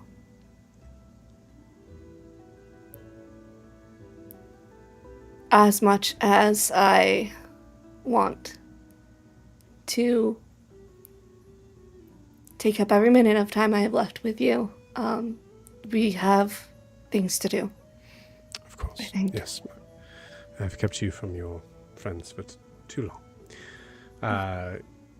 Gives you, I think in this moment, gives you gives you a kiss, does the thing where gives you a kiss, kind of goes and moves away, and then comes back and then gives you a deeper kiss in a moment of recognizing the the tranquility of this moment, I think. And I think there's about maybe 2 seconds where you're able to kind of I think, for Kara to be able to kind of sit in that moment before knock, knock, knock. You see why I only have one of him. Yes, it is a bit overbearing. Yes. Yes, Gerard. I promise we're closed. I promise we're wearing clothes. Gerard, okay, great. Oh. Okay. Yes. It looks like everybody had finished their breakfast and were wondering where Miss Kara is. I'll be down. Give me 5 minutes. I'll be right down. Sure, absolutely. I will turn my back. And you see him turn his back and stand there. Gerard. Privacy. Oh, yes, of course. You see him go out and close the door. Yeah, she's gonna quickly get dressed and give him one more kiss and run downstairs. You got it. You run downstairs to join your fellow party members. You guys are all like enjoying a feast. What was on the table? Breakfast. So that means pretty much everything that could be considered breakfast. There's pancakes, waffles, sausages. There's even like sausage links and sausage patties. There's bacon. There is I don't know, pigs in a blanket. There's eggs. Just a whole bunch of stuff. This is a point where Joe doesn't really know how like decadent people eat breakfast, but I'm just telling you that's like it's that maybe. There's eggs Benedict and like crepes Suzette. No, I don't know what that is. I just heard it before. So there's a lot of crepes and then French words after that. Crepes are fancy. Fuck it. It's the menu of IHOP. It's just IHOP's menu right on the table. It's just there's a banner over top of the dining room. It says, "What the fuck is up, Denny's?" No. Okay, Joe, this is the most important question I've ever asked you in this campaign. Oh, I'm ready. Is there coffee? Like French press coffee, like the good stuff. Which coffee? Yes. There is for sure. Actually, I would say there is. There are like breakfast is kind of set up where there's actually like there's 3 different glasses, like 2 glasses and a mug. So as you see someone kind of coming around with like a pitcher of like hot water, you ask for coffee and yeah, Gwen asked that all of the cups be filled with coffee, all 3 of them. Incredible. I'll also take a coffee. Okay. Yes. Of course. I guess I'll have one if everybody's getting everything. Is it good? Is it? Yuri, yes, no. It's the no, Yuri. Sure? Excellent. I'll show you how to make it the best way. Might stunt his growth, as I've heard. I started drinking coffee when I was younger than him. It's fine. I don't think that'll be a problem. How tall is Gwen? 5'2". Right. Well. Okay. Sir, I didn't manage to find any waterproof slippers, but I did find this this nice rubber mat. If you wanted to just put that just under your just right there on your feet, just for no the problem. carpet's sake. No problem. And by any chance, do you guys happen to have ube? I would love a fresh ube latte. Okay. Well, I do have a thing in the kitchen that can tell me what that is. So I will. It's a purple sweet potato. In a nutshell. Purple sweet potato. In a nutshell? Like taro? Yeah. Actually, yes, a lot like taro, little man. Why would the potato be in a nutshell? No. Does no one understand idioms here? At this moment, Callisto goes, I understood what you meant. But no. No. At this point, Io literally drops the eggs Benedict he's been eating. He's like, you of all people understand what I'm talking about? Of course, ube tea. We enjoy it where I come from very much. Well, shit. Come right up. My familiar would also like a ube tea. Okay. Might take me a bit to find that purple No potato problem. in a nutshell. And you see him just kind of walk off. Io, he's not going to be eating with us all the time, is he? Okay, the poor attempts You see at him begging using that a fork, probably... but it's with two hands. I mean, see, he has manners. For Hannah's sake, can we describe who we're talking about here? Yes, we are talking about, you see this little pseudo-dragon that looks like a cross between an axolotl, a manta ray, and like the color patterns of a whale shark. So dark blue with light blue specks all over its back. With glowing blue eyes. I just feel like it's mucus is just kind of trailing all over the plate and dishes and table. Mucus? He's pretty smooth. He looks Whatever. pretty smooth to me. All right, Callisto. I hate to do Yes. this to you, man, but Was he talking about me? yeah, I think for some reason the way you eat is grossing him out. I shall smite him down. Just say the word. In 80 years, maybe. I will hold you to that. He puts his fork I down. think and walks maybe off. not in 80 years. There will be Too no late. smiting. Too late. Alistair, you're dying in 80 years. 80 years. Yep. My death date has been put down. Oh, you'll be 105. No. How does math work? I don't know how math works. Nah, It's fine. somewhere around there. Houston is still a little spider. So Cool. Gwen gives him his own little saucer of coffee that he can just like drink like Drink like a spider what does. spiders do. You know, like the way spiders drink. The way they spiders drink have coffee. to drink water. They can do I don't the even know if same they with do. coffee. Some animals just sort of absorb it, or Well, the he's insects. Yeah, floating and absorbing the coffee then. that's good. That, No. whatever he is, he's a Nah, he's a hell fey no. creature. No, the way No, he's this laughing the at way like a this cat, session is, so- there's Yes. a tongue Yeah. that is Yep. way too Perfect. big for this spider body. It's a cat's tongue. Yeah. So for Hannah's sake, Houston is her Yes. familiar. And it is the most cat-like spider you've ever seen because she makes him be different shapes, but he is still a cat. So just lapping up. Incredible. Yep.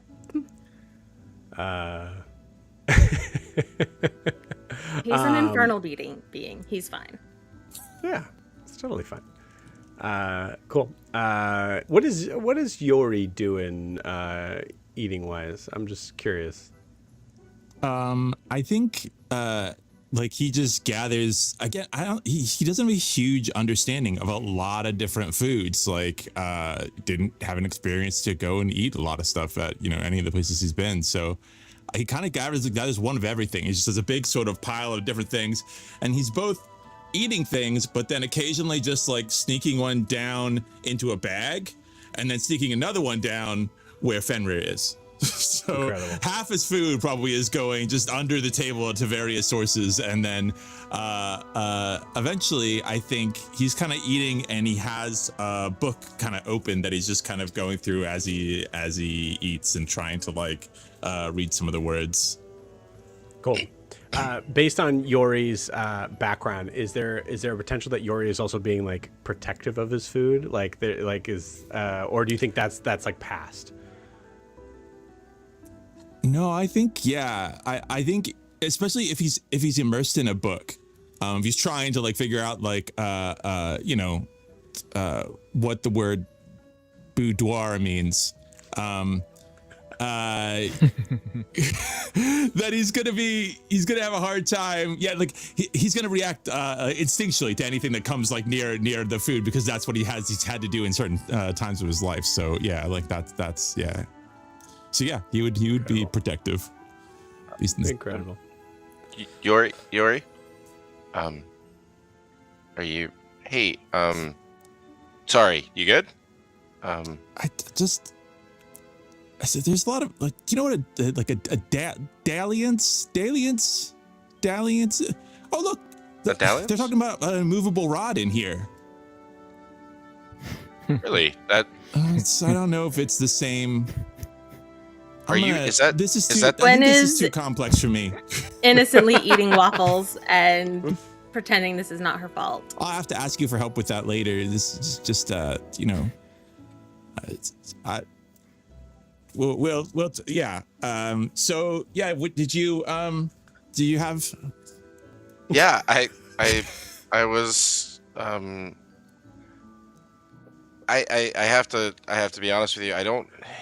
You mentioned a favor for the flowers last night, and I mean, I guess I understand the concept of, but it's a flower, and you are not in the Faewild. What? I don't. Sorry. I don't. Here, it's probably not a problem. I don't know how much. I mean, I've only what I know about the Faewild and you know, might not be as like academic but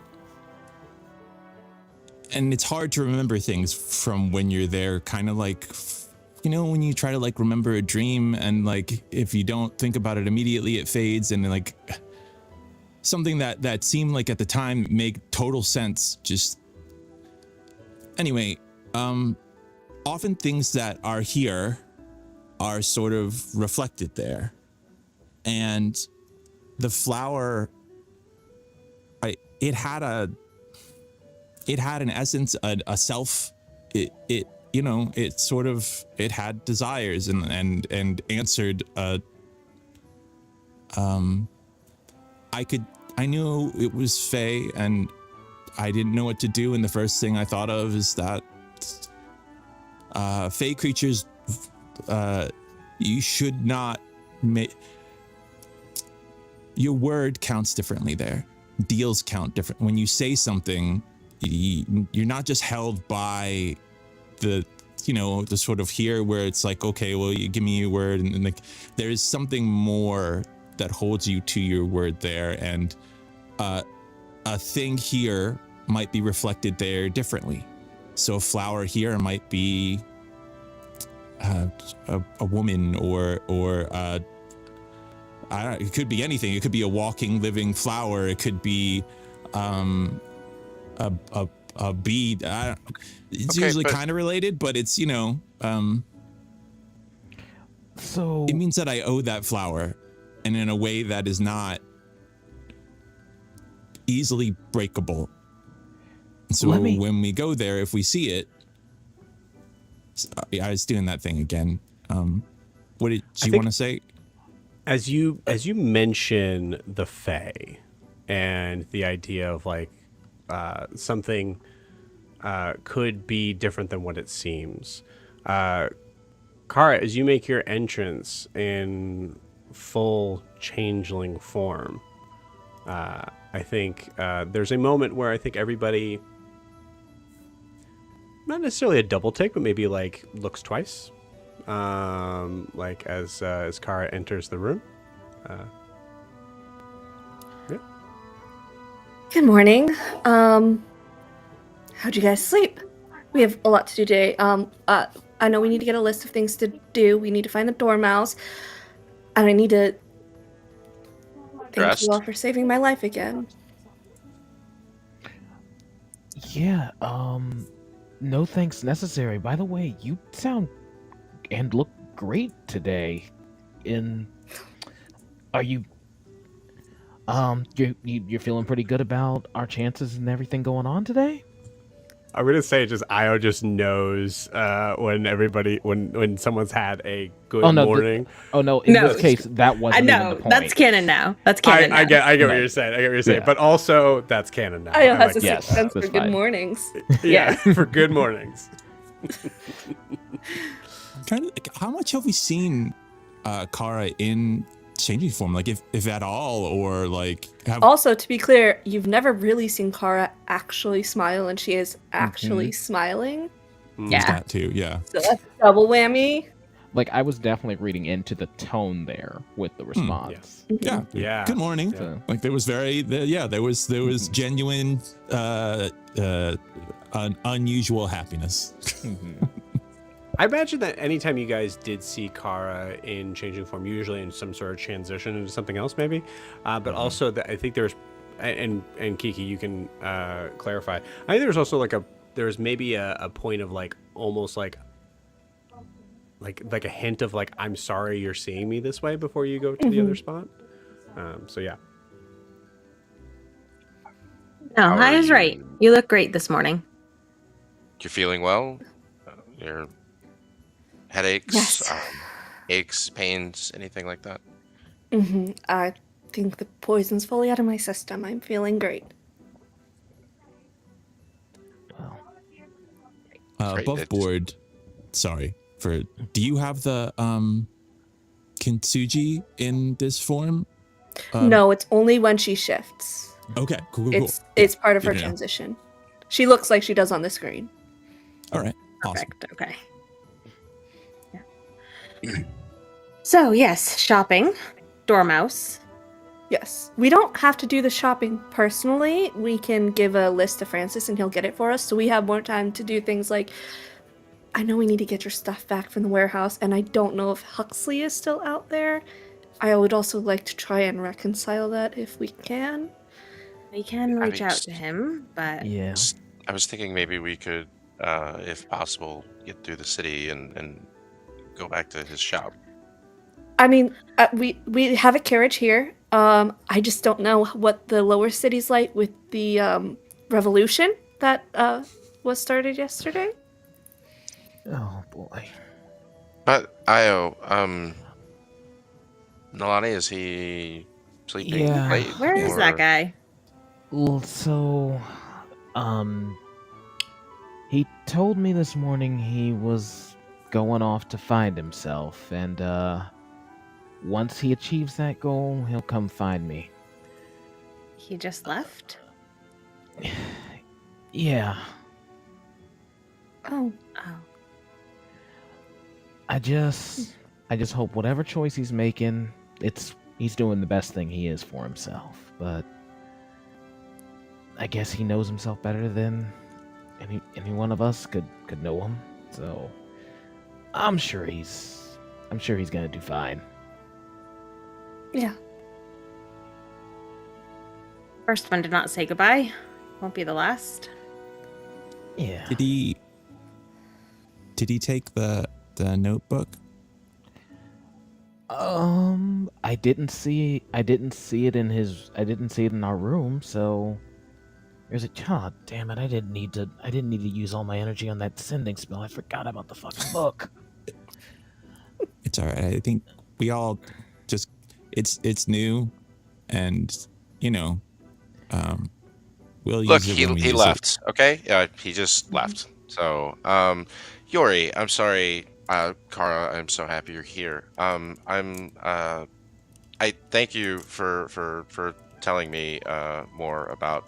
I don't really understand it, but aren't you also you're a Fae creature yourself, right? Yeah, I didn't always have the same.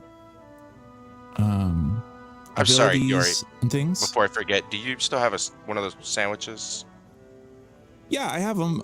They're all. I wrapped them up for. You can have one right now. Yeah, sure. Here you go. Thanks. I'm sorry. Go ahead. You were saying. Yeah, no problem. Yeah, my relationship. I think after reading that book about kind of how, I think something went wrong, because I didn't always have the same sort of I don't know, control or relationship with being. I wasn't able to do the same things. But in general, it's not just anybody. It's not just Fae who make deal with Fae that are kind of bound by that. It's anybody, and it can if you make an open-ended deal, they can ask for essentially anything, and there was the consequences for not doing it can be really bad, and the Faewild itself seems to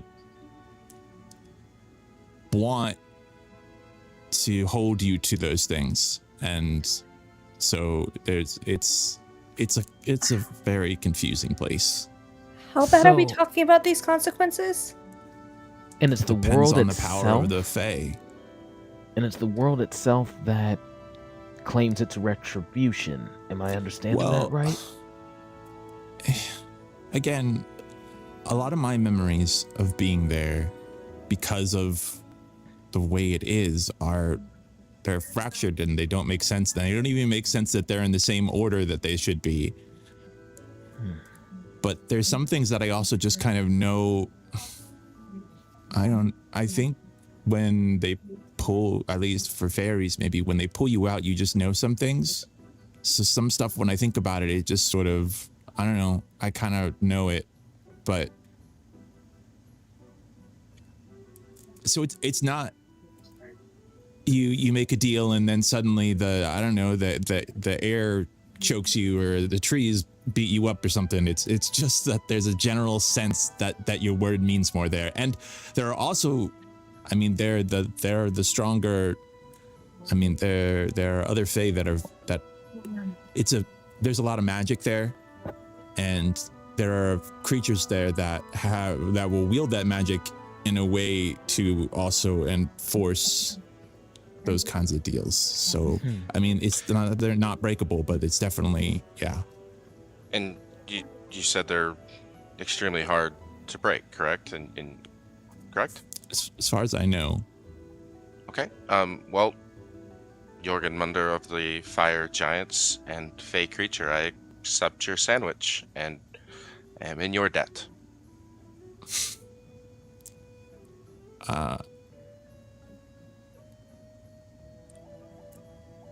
Alistair, you feel your Okay. body convulse into. Kara's gonna My step debt back. is in my 'cause, bag, so get in. Get in.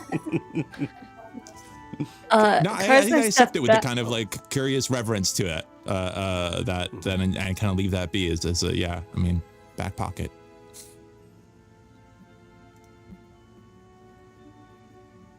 What were you gonna say, Kiki? She's gonna step back because this conversation reminded her and me of something. And she's just gonna turn casually to look out the broken window and just message up to Hadrian. Also, if your people could get Pest dead or alive to me, I might need to take care of that before I go to the Faewilds. We're dead and alive. So that seems to be his state. Yeah. Understood. I will make sure that is top priority. Thank you, love. I turn back to the group. So, I've got a list here. I've already put my stuff on it. What do you guys want? What do you guys need? Yeah, Gwen will take the list and start writing out her mile of things that she needs. Just Okay. sort of incense, just all of the incense in Dare's Wharf, all of it, underlining it like 6 times. The coffee is working real good right now. Yeah, she is using her tail to the quill so that she can drink the coffee at the same time. Incredible. I love She's it. like, that really good coffee from the Dewdrop Inn. I was gonna say it's working really well. It's not working as well as it did last night. Weirdly. Yeah, no. but- We have a plan. That does not go on the list. She'll do it herself. You don't want to ask the criminals to get your drugs? No, I want to get my own drugs. Thank you. Yeah. Yeah. Anything else here? This has actually been I don't want to cut off this moment. There's. It's been a minute since you guys have been able to have like a time to yourself kind of pause here. So. I think there's a lot we need to talk about, but I think it's nice to just enjoy a morning of breakfast and chatting without getting into the heavy stuff right away. Yeah. I think that I can feel that kind of energy. We're giving Yori his feast that we never let him have. So, Yeah, we eat together. Incredible. We're supposed to kill as- something first, but it's close enough. we Yeah. killed something last night in a dream. Mhm. So- Hmm. As you say, you're supposed to kill something first. It is my job as a DM to interrupt any sort of sense of peace and whatever you guys have. So as you guys are kind of enjoying a meal together, Hadrian comes walking in. Good morning, everyone. Hope everyone slept well. Hello, dear, and goes and kisses the side of your cheek as he goes and sits next to you. Well, coffee, lovely. I'm usually a tea man myself, but when in Rome. Is there any left? Is the question. That's a good question. I think he lifts it up. Gerald. Gerald comes running up. Actually, Gerald comes running up and goes, oh, yes, of course, sir. Goes back, goes and gets the coffee, brings it back, and as he just pours Hadrian a cup of coffee, he looks over at Gwen and goes, also, just so both of you know, I have made sure there are plenty of towels, and the bath is ready to be drawn whenever you need it. Thank you. I appreciate that. Oh, bath. Splendid idea. Thank you, That's a Gerald. good idea. Mm-hmm. I am going to really- lean over to whoever's nearest and just go, are we sure there's only one of him? About Gerard. Yeah. He's everywhere, all the time. Everywhere. Hey, Adrian, we appreciate everything you've done for us, and I'm sure that I'm generosity sure you do. could I think continue. I think if that's we... muttered under his breath. Kara, I don't know. Kara, it's up to you. I rolled pretty high. I think Kara might hear it, but I don't think anyone else does. No, I rolled a 3. Okay, cool. She was just like snuggled into his arm and she can't hear it through the... Mm-hmm. Incredible. Yeah, I just that generosity would continue, and you could allow Gwen to and have the privilege of a bath first. Oh, of course. Absolutely. Of course. First. Oh, no, there's more than one bath here. So, She'll need them all. What? I really can only do one bath at a time. I'm What are you fine implying, with just Alistair? one bath. I'm sorry. I'm sorry. I'm so sorry if there was specific needs that. No, Miss- we're fine. We're fine. We're good. Sorry. Yeah. One just bath is just the one. great. You don't seem like someone who would need to take several baths. If I may. Yeah. Oh, I enjoy them, but one will be plenty. Just one. Okay. Great. Smiles at him. Like, that's amazing. Give me all the baths. That's such a Does weird the party have to roll strong a arm move. charisma save? Since yeah, she I doesn't love start that coming so back much. into contact with I him like- after a No, night. she needs all of them. I love that so much. That's so good. Cool. Yeah, so I think you all enjoy breakfast together. I do think there's like a little bit of a. Is there anything that anyone wants to discuss with Hadrian here?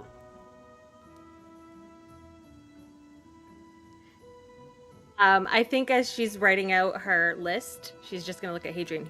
Make sure whoever you send to do this knows that it has to be the good incense, none of that cheap stuff. And Very fancy chalks, not just regular chalks. They have to be fancy. Are you inferring just magical versions of these? No, they just have to be fancy chalks. Honestly, sir, you've been a tremendous host. The only thing I want is that thing on that list, some type of device that, I mean, I heard a rumor about something that's like, you know, if you're a sorcerer, you can put your blood into the vial and then you get like a big burst of power. I don't know if you're going to be able to find that here, but if you do, I will be just ever so grateful. Sir Francis. Francis will find that stuff. Oh, I'm sorry. It's rare chalks, not fancy. Rare chalks. It's important that they're rare. Okay. Yes. Yes. Io. That one might be a little tricky. I'll, we'll see what Francis is able to do, of course. And then, of course, the fanciest chalks in all of Rarest chalks. Rarest. There's a difference. Understood. I think they're both there. She's like leaning into his arms, and it's very high school. School, oh, it's super cafeteria. like just like eating. And she's just gonna be like, "Oh, speaking of, you mentioned yesterday in the carriage, Francis had something. He was working on something you wanted to show me." Yeah, I'm sure he is. Gwen is muttering that. Well, chalk? well, I think unfortunately that will need to be put on hold. Okay, of course. There's a warehouse down near the docks that I have an interest in, and I was hoping after we're gone that you could make sure that it goes untouched with all of your power and authority here in Dare's Wharf. I'm assuming you're talking about the stacks, not the docks, which is usually called the takes. Yes, that's what he means. Understood. Well, you can tell me if you can tell me exactly which warehouse it is. I'm sure that wouldn't be a problem for me to find a way to procure it at least temporarily. Need not be procured, just left alone. Protected. Neutral. Is it near Huxley's Ignored. warehouse? It is Huxley's warehouse. Yes, Right. that's the one. Yep. Oh, yeah. Oh. Just make sure it remains untouched. I also need to go get some stuff there. Right, after we touch it, then nobody else. Right. We touch it We touch first, it. then nobody. Then you touch it. No to make one sure else no can one touch touches it. Yeah, right. Forgive me. Does Hadrian know about Huxley, like the Huxley sort of thing? Yeah, he does. He knows that Huxley is hunting Kara right now. That's Right, what he yeah. knows. I'm sorry. I'm a bit confused. This is some like a mortal enemy of yours, is it not? Yes, he's hunting me right now, but No. he is No. hunting me right now. But we're trying to work through that. He could still be of use. She says, in a way that he would understand.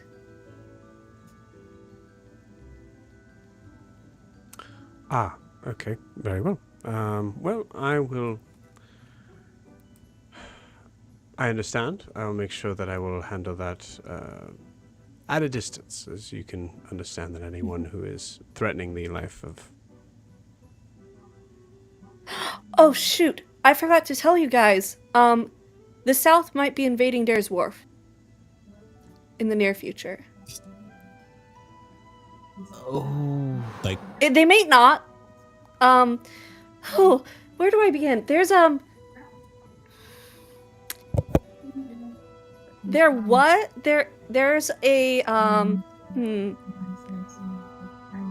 there's a young girl who was at the Compass who was kidnapped by a group of individuals, and the people coming to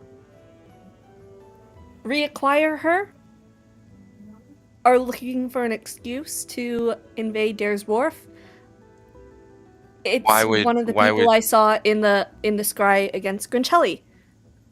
Why would this girl precede an invasion? Remember- must say, I'm aware of the ships because of the abilities that I I have at my disposal. I had no idea about this little bit. How are you able to... You never cease to amaze me. Yeah, this girl is from a very prominent family. And Alistair, if you'll remember the scry I did on Grancelli, Mm-hmm. she has value to Grancelli. This is the Grancelli Mortimer of the Ludus. As you see, apparently as of you the see, just, septarian? What the fuck is it called? septenary. Septenary as well. Yep. So, she has her hands in multiple pockets. Well, yes, that I knew. I wasn't. Yeah, I guess I wasn't aware until just now that there was more. And you see, this kind of happens with anything else that you bring up, Kara. There's like moments of like Hadrian, like, yeah, I know that, and then you give this little like sort of thing, like, what the fuck? How do you know that? But yeah, so it's a lot of Hadrian playing catch up. Mm-hmm. So I won't interrupt anymore with that. I'm sorry. So wait, you're telling me that the girl is the same one that was spoken of in your scry? Yes, I do believe so. I know that Did Grancelli you- is looking for her, and one of the people who was talking to Grancelli is on a ship coming here. Is your friend with you? Is the girl? Was it true? Is the girl? Yes. So, sweetie, I look up at Hadrian. Yes, I don't know if you remembered me casting magic and what Melody said, but Mask watches over me now.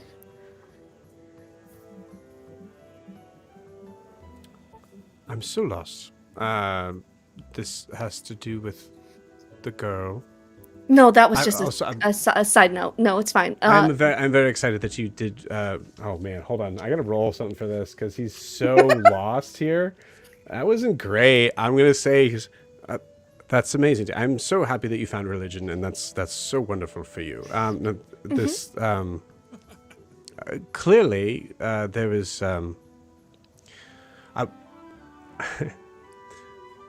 If I need to leave the room, that's, as I've mentioned before, totally fine.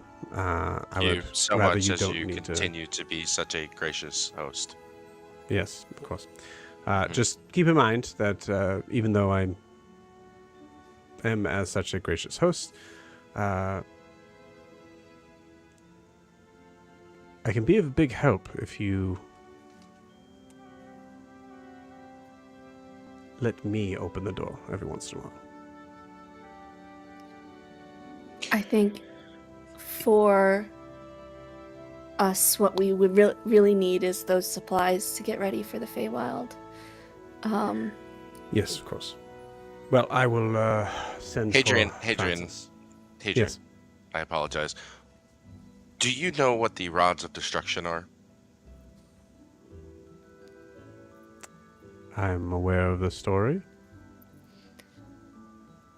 So, the little girl we're girl. talking about is one of them. Okay then. I'm Wait, not joking. When did we? Where is she now? How do you Uh, know? last I heard, she was at. So, I'm gonna look awkwardly at Hadrian. I ran into Harper, and she's working with the compass now. So I, sat down for a drink with her, and the girl was there. Oh, that was that really cute cat. That's like she's like a cat girl kind of. Yeah, Got she's really a- nice she fur, is a and tobacco- she's got yeah. a hat. She got a cool hat. Yeah, she was really nice. I liked And her. I met the girl there. She has she has my daughter's doll. I left it there. I'm sorry. It's just You'll catch up, Hadrian. Just go with it. there's Hadrian, do you This you is have normal for proof us. of this is. I mean, of course I know about the rods of destruction. I'm I was born a thief and will always. It's a tale that every young It's thief has not. been told since the beginning. It's the. Yes, Yeah. but Hadrian, I think honestly, if you want to be helpful, yes. Kara just mentioned. I'm sorry, you left your doll with the girl. Yeah, it's I'm You gonna pull could. out the golden feather. Um, I have something of the guy who's taking care of the girl. Lo and behold, in that very moment, you get your first sending from him. The feather And I think your glows a second little and your because third, yeah. I'm like, hold on. And I just whisper real quick. Fuck, god damn it. 1 second, almost done. That was him. Good news is the girl's not in Dare's Wharf anymore. Bad news is the girl's not in Dare's Wharf anymore, and that might be the excuse they wanted to invade. I thought you were looking for a rod. The girl is the rod, Hadrian. That'd be weird. You let her get away? I didn't. I almost died last night. It's not like I was letting anything happen. Yesterday was a really Fair. good day for us, to be Fair, fair. but Is this? I mean, we That's- overthrew a crime lord, started a revolution. Oh, shit, what else? Yeah, shit, Kara literally was on the run from Huxley. That was all the same day, right? Yes, that Yeah. all happened yesterday. Um, Damn. it's been a lot. I'm sorry I let her get away. That was not my intention. She's safe though, from what I heard. She's very safe. They are far from the city. And I have a way I know them, so I can contact them later. Yeah. Do you have any idea where they were heading? Did he say? I'm trying to remember. did you? Are these the same people you said kidnapped the girl? Yeah. They said they took her from a bad situation. Sometimes kidnapping's not an evil thing, and I'm just gonna like. I think everyone in the table turns and looks at Gwen for a second. It could be for her own good to protect her. You said this guy, he has a golden feather. He's clearly a goody guy, right? Yeah, he was really actually a very kind man. Lots of people have feathers. I don't understand why. You know, There's so many things being said that seem confusing to me. No, it's I've had a lot of coffee. No, that happens a lot. We're not getting distracted, are we? I feel like The good news is the girl is safe. The bad news is Grancelli's people are still coming to Dare's Wharf. So, Hadrian, I know I trust you. But please just be careful. of course. Yes, I will handle whatever the Mortimer and fleets that are sent. It's just if the Is South there- comes here, I can't come here. You know how the South treats Right. mankind. Right, I understand. Yes, of course. There might be. I imagine that if the Mortimers or the Grancelli is, if she does happen to get a hold of the child and therefore the rod, that would be very bad news for Yes. us. Okay, Yes. good to know. What is her name? The child? Yes. Alyssa? Okay. Right. Well, once everything else is said and done, maybe I can help on that front to try to. I mean, I know her parents are Procure on at least protection. one of those ships coming here. They've put out 3,000 platinum for her safe return, but they are working with the Mortimers. So if there's a way to sway the parents from the Mortimers to other alliances and allegiances, then perhaps that would be a safe means of protecting the city and the girl.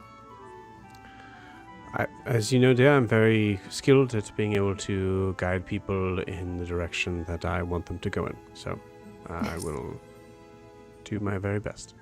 Yuri, do you have any more of those sandwiches? Hadrian looks peckish. Well, I have the ones that I made some for Nalani. But, I mean, it's okay, guys. We already ate upstairs. So we're still going to the Dormouse, right? I think so. This all seems really important, and I'm a bit confused that I guess getting a rod turns you into. If you have a rod, are you a rod? It's not. I think. But we're still going to find Maeve, right? That's Yes. Yes, we are going to find Maeve. I'm going to find Maeve. If you guys, you've already done so much. You already fought harpies for me. Whatever you guys want to do, you will have the resources necessary to do them. I would like if you would come with me, but I'm not. Obviously, we intend to help you find Maeve. This is our main priority. Yeah. I'm just. Yeah, those other things. I get it. I just was, sometimes I feel like, there's a lot going on. Are we allowed to leave the house? Of course, yes. You started a revolution yesterday, Yori. Maybe we get the lay of the land a little bit first. That was you? That cat again. Well, Yeah, that was It was us and the elf. Me, little man, and Nalani. We kinda improvised his prison break. Good improvising. I must say, if you ever, once all this is said and done, if you need a job, would happily try to find a way to assist you in that. In my case, that wasn't clear. You were This is doing a port crime. town. Smuggling Yes, could be a doing nice crime. way to make some money. I think we're getting distracted again to Brom does Yori's that, but point. yes, so we have a carriage. We do still have that carriage, right, Adrian? Of course, yes. Yeah, the carriage is covered. You could easily if the city is still in one piece and the streets are navigable, you could probably navigate the streets. Okay, I don't really. You need wouldn't a have whole any lot. issues as I far didn't as really the put anything- gods. Yuri, to That's check. mhm. We have As an well, address anyway. now. We could get books at the library. I don't know if I can fit any more books unless I find. Well, you could leave them here. Well, I You're don't. holding. If you want, I could It's- put them it's in the fine, back. dear. Well, You I just wanted to Yeah, thank that it's okay. cat. That's all. He gave me the rod, and it worked out really well, and we made something really cool. And I thought maybe the cat would want to see it because they seemed like they really liked kind of neat, unique things, and also they gave it to me for free, which seems like anyway. It's a talking cat. Nobody else seemed that excited about it, but it was pretty cool. He's kind of a jerk. To be honest with you. I Speaking left. of I think earlier. cats. Yep. Speaking of cats, so your friend Harper, how was your reunion with your friend? Because she sounded pretty elated to hear that you were I'm still gonna kicking. insight check Hadrian right now. Sure. That's a 29. He's pensive with the question. I think 29 is pretty good. I'll say you mentioned the compass and like Harper in general. Like Harper, I think does he remember Harper on a personal level or just like? Yeah, I think Harper was the friend who didn't like the guy and did everything she Right. could to sabotage that relationship and get Right. that. Mm-hmm. It's They don't funny like how- each other at all. It's amazing that when like the past comes back full form. Yes. How is Harper? She seemed to be doing very good. Oh, that's lovely. Okay, well, that's good to hear. So moving right along.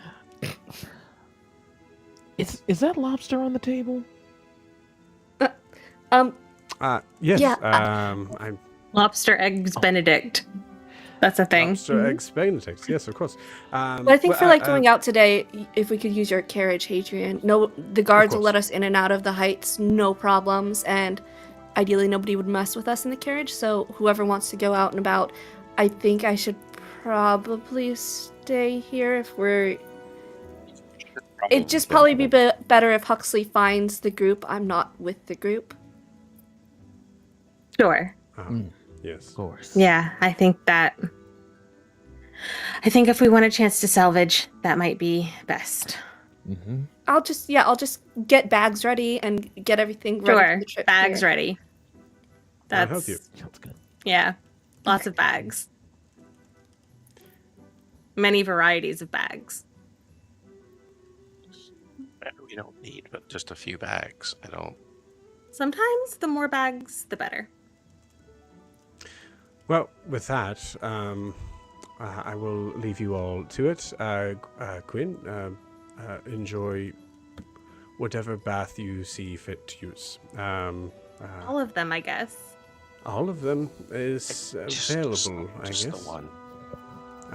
Just Great. the one. Just the one. Well, I'm so sorry. I will obviously see you very soon. I just want to make sure that I reach out to Francis as soon as I can. So, Yes. once again, gives you a kiss on the cheek. As he kisses me on the cheek, she's gonna whisper, "As soon as they're gone, we'll make use of the bath too." Great. Okay. Awesome. Well, that sounds lovely, and I am all for that. Everybody, good luck and stay safe, please. For the carriage's sake. Yes, we've already lost one. I'm just kidding. That was a joke. Huxley. That was everybody. Relax. Don't tell me what to All do. right. Don't tell you what to do. With that, I think he exits, and I've been looking for the past 20 minutes to find a way to do this. So we're gonna say, here's where we do it. With that, we'll take our 10-minute break. We'll see you guys in 10. Bye. Cool.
All right, we are back, friends, and what a scene to come back to.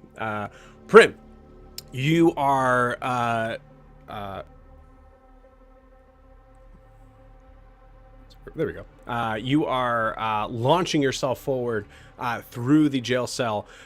We won't do like any sort of like initiative sort of thing on here. This is just kind of like a caper into going into this scene. So tell me, as you bound up the other sort of set of steps that go up, you see a dark iron door. This is the wrong music for this. I'm so sorry. I don't know why that was. Huh. It said heist battle. I figured it would be. You need quick Benny and quick. Hill for heists. Yeah, that's right. We'll settle with this one. First door you find is locked. You do hear voices on the other end. It is the only door as you come up to the steps. What do you do? She's gonna kind of come up to the steps, and she's just gonna go, I believe there is a riot going on downstairs. If you wouldn't mind helping out, that would be appreciated. As she kind of like bangs on the door for a second. Okay, cool. I love it. Go ahead and roll a persuasion check.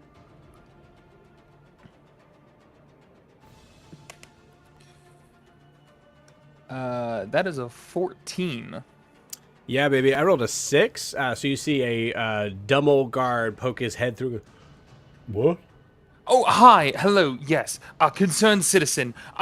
There's a guy who just broke through the door downstairs. You probably should go get him. Are you a prisoner? No, I'm not a prisoner. Why are you in uniform?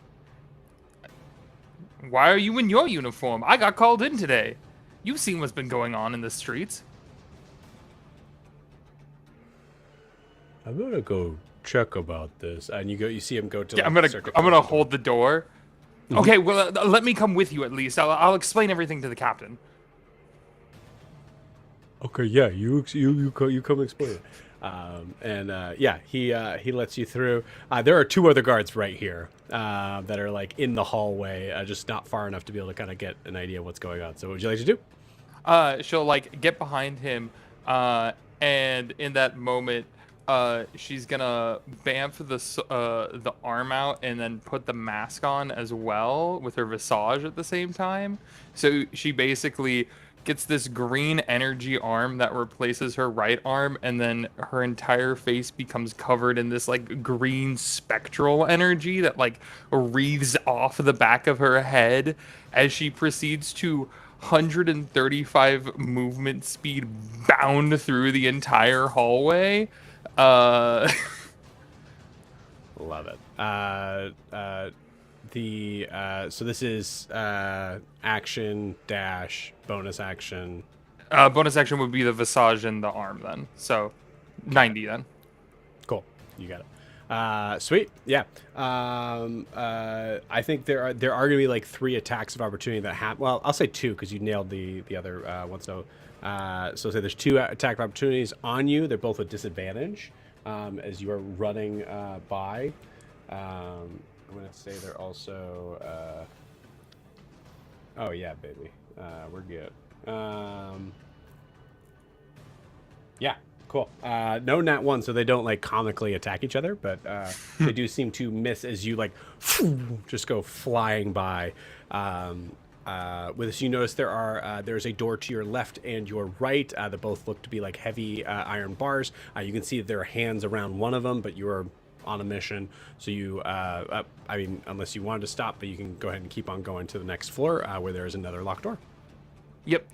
I'll hit that door, and at that point I'm gonna flip out the lock set and go to work on that as quickly as I can, while I'm assuming I'm hearing pitter patter of the guards behind me.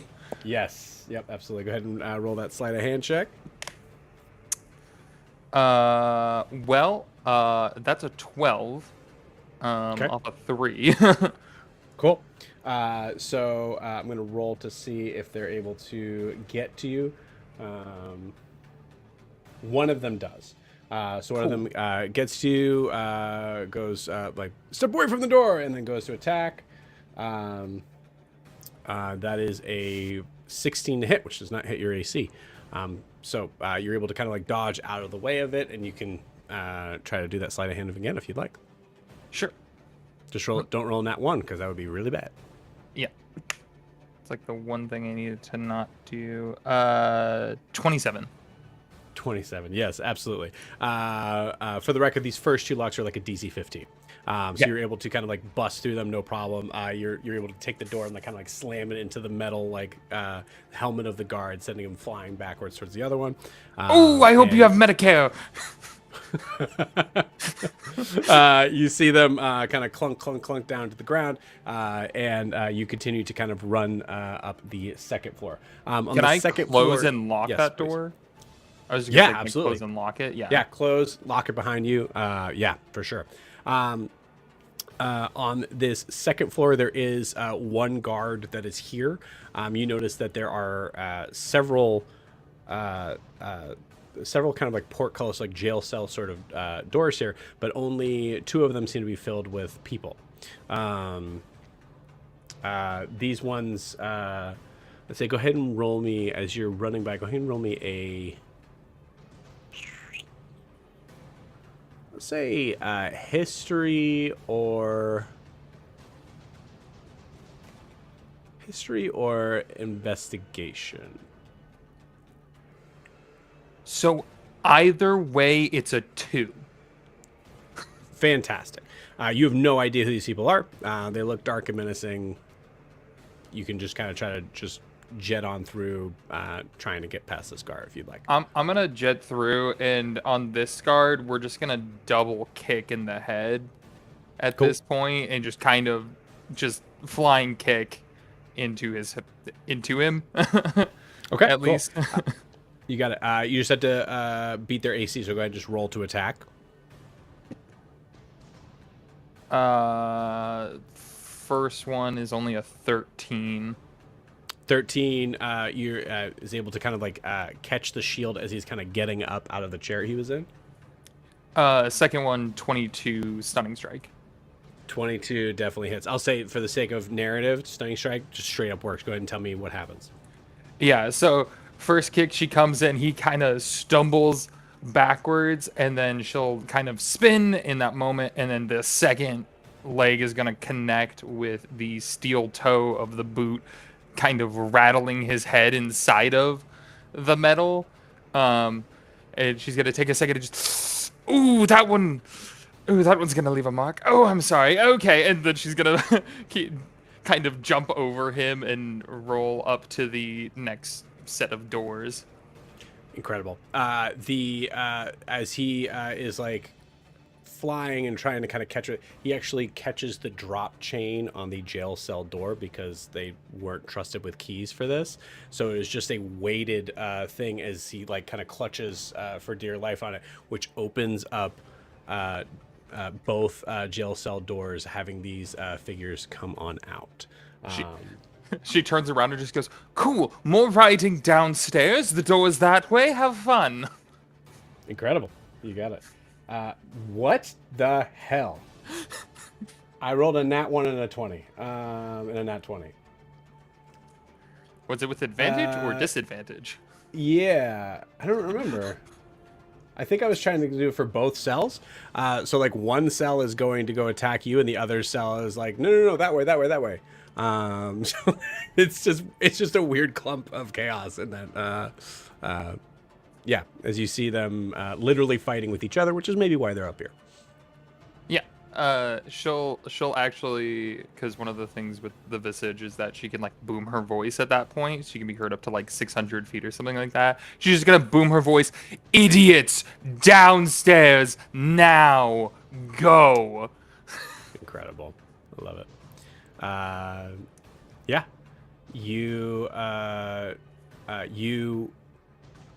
Yeah, so you want me to yell roll at where do intimidation you or go? something? Like, Yeah, go for it. sure. And I think I just want to double check this. Oh, I have advantage for the mask. The mask gives advantage on intimidation checks. Okay. That was cocked. Okay. That was natural 20 for 29. Yes, absolutely. As you yell that, there's a hysterical moment of pause where they all kind of look at you, and they all start to run the opposite way towards the door. Recognizing Cool. it's better to just Not. to just nod and follow along. Yeah. She will quickly make her way up to the third set of doors then, and start fidgeting with those sets of locks. You got it. Go for it. 16. That one's a little harder. But I'll give you 2 tries at it because you have time, honestly. 24. There it is. Cool. 24. This one's a little bit harder to open. As you open the last lock here, and I'd like you to give me a perception check first. Yeah. 100%. 21. Cool. As you go to open this door, you hear the sound of clanking metal.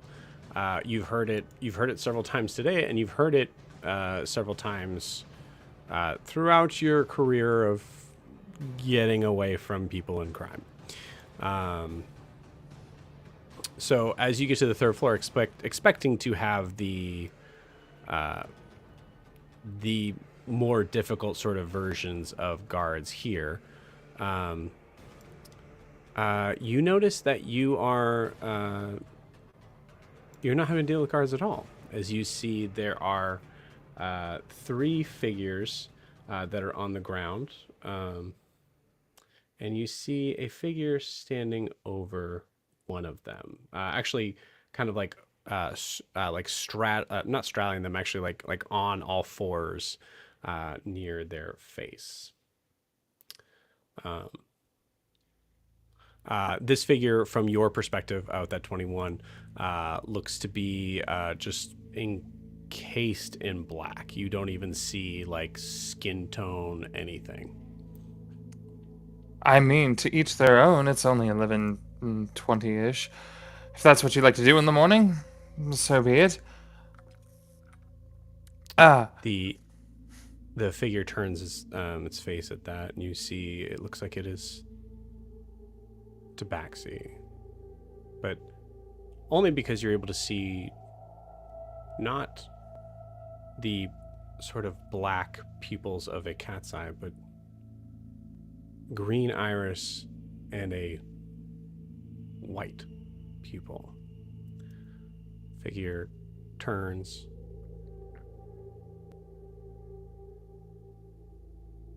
Well, you're certainly not a guard. And you're also certainly not a guard.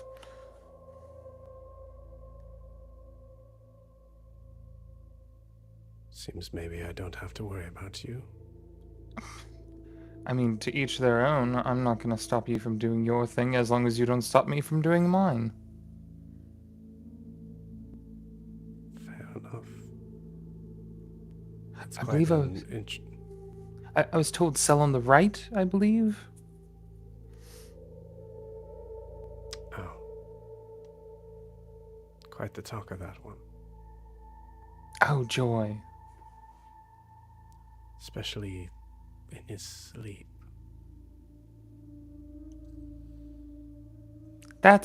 You like watching people sleep? That's a little weird. Are those 3, are you gonna kill them or just... These 3? Yeah. Well, they're quite dead. Oh, Sweet. That makes sorry. that life easier. One moment. And you see him just go down and bite into the throat of the guard. As you see blood kind of just spurt out. He seems to wipe his mouth. Sorry. That was, I'll be honest, kind of cool, kind of gross, kind of cool. Thank you. No problem. Are you free later? No, I'm just kidding. Um, you do you have anything else you need to deal with? Second floor got free. First floor is rioting. Just to let you know. I'll find my way out. Thank you. Yeah, I May I ask your name? mean, I think we both know how this job works. Very good. I'll just be on my way then. And you see him turn and walk towards where you only see an open window. Oh, we're on the third floor. Okay, he's gone. Okay. Yeah, you see him jump right out. She'll move over to the cage she was told about. Mm-hmm. And she'll check it, see if it's open for any reason, and then start fiddling with the locks. Yeah, totally locked.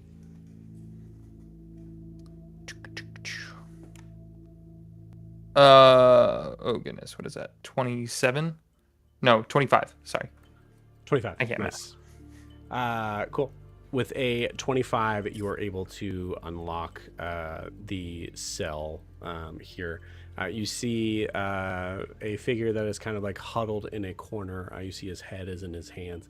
In a state that you have never seen him in before, you see Brom. Hi. I don't know if you remember me. We've had talks before.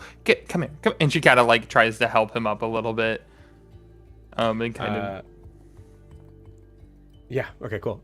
He, as you go to like help him up, he immediately goes to like not like punch at you. He goes to like claw at you. You're able to kind of like whiff out of the way. Whoa! Still got some fight in you. That's good to see. Good to hear. Good to be. Where am I? Jail. Are they gone? The guards, yes. Me, no. I'm right here. Are they gone? So this is this great thing about pronouns. Whomst are you referring to?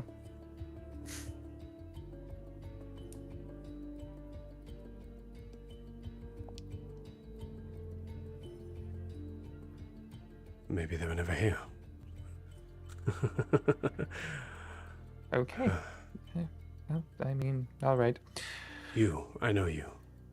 Yes. Very good. Grim. Prim. Very, very good try, though. Prim. Yes. You have to get me out of here. Yes, south wall in about 15 minutes. We will be free. No. We don't. We need to leave now. Before they come back. I can lock the doors. There's already things in motion.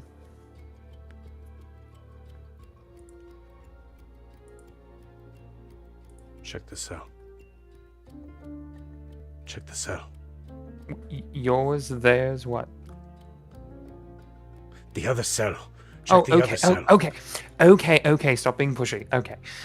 She'll meander out, kind of trying to keep an eye on him because he seems not mentally there, and she'll kind of start glancing through. Yeah. From your recollection of Brom, rather, like, I would say somewhat of a smooth talker. Usually has like usually is very good at articulating what he wants. This is a very different Brom. As you go to like look at like what other cell he might be talking about, one of which you see looks to be one cell looks to be locked, and the other one looks to be open, swinging open, but you don't see anything in that cell. Actually, go ahead and give me a perception check. Sure.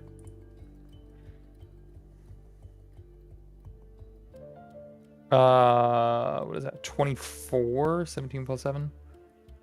24. Cool. Yeah. I think I think like immediate glance, you look at the locked cell, and you look at the cell with the open door. I think you immediately start to think like, oh, it's that one. But before you kind of go to like walk over to that open cell door, you notice that there's something in the locked cell. It's like a small black satchel.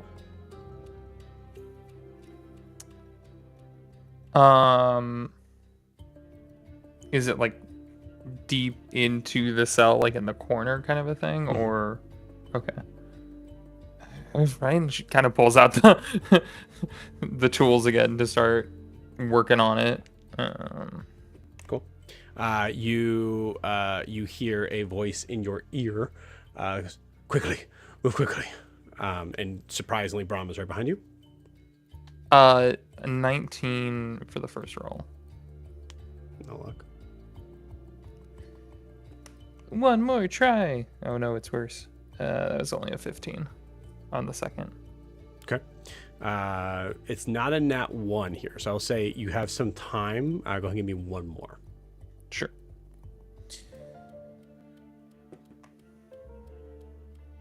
So remember how you said it wasn't a nat 1? So it was a nat 1. There it is. That works just as well for this story. As you go to like, you feel like you actually kind of get it open, and you make a quick sort of jerk, and then you feel the lockpick break. You idiot! I can't prove anything. No, I can't. Okay. We need to leave. Well, let's go now. Okay, there's about to be a I was told to get you over to the south wall of your cell. And Okay. at noon, something's gonna happen and we're gonna be free. What time is it now? My guess is around 11:50-ish. Go ahead and roll me a persuasion check, as he clearly wants to try to leave as quickly as possible, but he's also, he's not in his right mind for sure. Oop. Try that again. Oh, sick nasty. That's a natural 20 for 21. 21. Just keep flipping. I just keep flipping. Okay. I'm gonna wait in the cell. Very him good. go. Thank you. You see him go in the cell and like close the gate behind. And this is like to be clear on this is a guy that is like, what first off was your employer, and also like is a relatively higher up member of the Burning Rose. He is full off his rocker right now, and it's very strange, I think for you, Prim. Yeah, no, she's treating him like a child because he's acting like one. Mm-hmm. I guess what I mean to say on this is that the in like power level sort of idea of where Brom is, I would say that Brom is at least at your level, if not a touch higher. Right. So for him to be that freaked out probably freaks out Prim a little bit. Yeah, she kind of is like, cool, great, okay, dead guards, and she's gonna like kind of quickly like look through the dead guards' pockets to see if any of them happen to have any keys left over on them, if any of them were left from said Shadow Cat. They are not. They're gone. Oh, shit. And I'm assuming there's not any like door release things like on the second floor. No, not on this one. Cool. Basically it went basement, jail, lesser criminals, dangerous people to have in jail. Gotcha. Last ditch effort. Prim is gonna take her coat off at this point, kind of revealing the very lean muscle kind of underneath her, with the scars kind of down the side of the right side, while she's got like cut off kind of black stuff. She's gonna wrap her arm in where the right part is kind of like hooked up into it. She's gonna do the astral arm because it has extra reach, and she's just gonna try to throw it into it to try to maybe snag it and snag a clip or something like that and try to pull the... Okay. How much is your reach with your 10 feet? Okay, yeah, cool. 10 feet, yeah. I like it. Go ahead and give me a... because it's the astral sort of part of it, I'm feeling a... Give me an attack roll. Sure.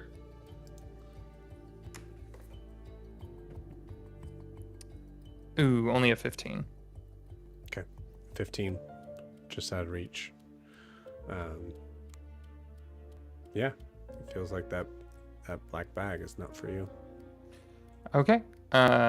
She'll kind of pull the coat back up and begrudgingly throw it back over her shoulder. And she'll move over to where Brom is and kind of open it and close it behind herself. And she's gonna... Brom, what happened?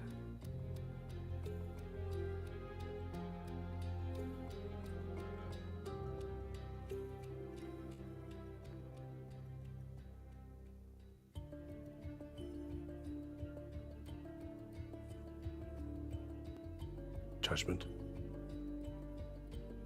And with that, you hear a king from the outside, and then you hear the bells. Dun, dun, dun. That You would ready? be our cue. Yeah. You see him push out from the jail cell, kind of like goes right behind you. And as you come walking towards, the southward wall, there is a massive explosion from the third floor of this incredibly secure building in the Noose. And you see attached is an extremely strong cable leading down to a building across from the Noose, where you see there is a figure waiting there. Brom, do you think you can get yourself down? Do you have enough strength, or do you need help? Let's get the fuck out of here. You see him take off his coat that he still has, wraps it around the top of it, and then goes sliding down first. Seeing that, Prim will attempt to follow suit and do that with her arm as well, and try to kind of head on down. You got it. I think with Prim, there's a rogue sort of thing of like throwing it over, catching it with the same hand, and then just going one-handed. Yeah. Well, probably at this point the arm would have been deactivated because it's only good for 10 minutes. So yeah. I mean, even I just think that's cooler, anyways. So, for both logistics and coolness, yeah. Right. So we see two figures come flying like shadows in the noon day sun, go flying down, get to the other side, tumble down. And you see three figures go off running as silhouettes against the sky. And with that, pause you there. Very cool. Sweet. So unless there is anything you guys, so switching back to our UA, Unless there's anything else you guys wanted to do before you left, I think we can kind of cut to you guys being in the carriage. So Kara, you're hanging back. Actually, this is, let me just check the time on that. Yeah, because that would have happened in the afternoon. Yeah, so you're hanging back, and you guys head out. Yeah, part of me is into hoping the that city. we can take care of the pest thing while they're out. Oh, okay. Interesting. I like it. Cool. Oh, that's not what I wanted to do. Yeah, so as you guys are out on the town, as you guys pass by the as you pass by the gate, where would you guys like to go first? I think maybe starting with, if we want to go see the cat, because that would give us a good idea of kind of what the situation is like, sort of, but even before we get to the warehouse area. Get the lay Yeah, of the it's closer. land before we even venture further out, You got it. if nobody objects. Yeah, that's fine with me. As you guys are riding in the carriage, I'd like let's say like a perception check from everybody. Oh, which dice looks the friendliest today? That's not bad. 18 for Io. Nice. 10 for Gwen. 7. 5. Oh, jeez. We Great. went I'm writing in my descending order. notebook. I think it is very fitting that as everybody is kind of like I think for most of you guys, you are like feeling the because this is the first time this is the first time you're able to really kind of appreciate the idea of like a really like lush sort of carriage ride. You have like a driver. It's not Gerald. It's That's good. He'd driver. stop every 5 seconds to see what we needed. It's Gerald's twin, Gerard. It's Gerald's twin. Yeah, it can't be Gerard. It would have to be. There's way too many Gerards. Germond. It's George's. Yeah. It could be just Jorge. Harold. Harold and Gerald. Cool. Well, as Harold, who is not a twin for the sake of just simplicity here for my brain, but we'll call him Harold, is riding along, or is taking you guys along. For all of you, you're kind of like maybe taking a moment and appreciating the decadence or appreciating each other inside. Io, you're the only one that may, I think, in a space of like how you kind of included yourself in the whole like situation that led to this, there might be a little bit of like a slew of like just at least interest on what the result was. And I think, Io, you feel maybe a little bit of a pang of guilt as you look and see that there are a significant amount of debris, of scorch marks in the streets. There are figures that are that look like they're walking by aimlessly. That looks like they're like having a thousand-eyed sort of stare, and there's just soot all over their face. At this very moment, you pass by a building that you were 100% sure there was a building here, and now there's nothing. It's bad.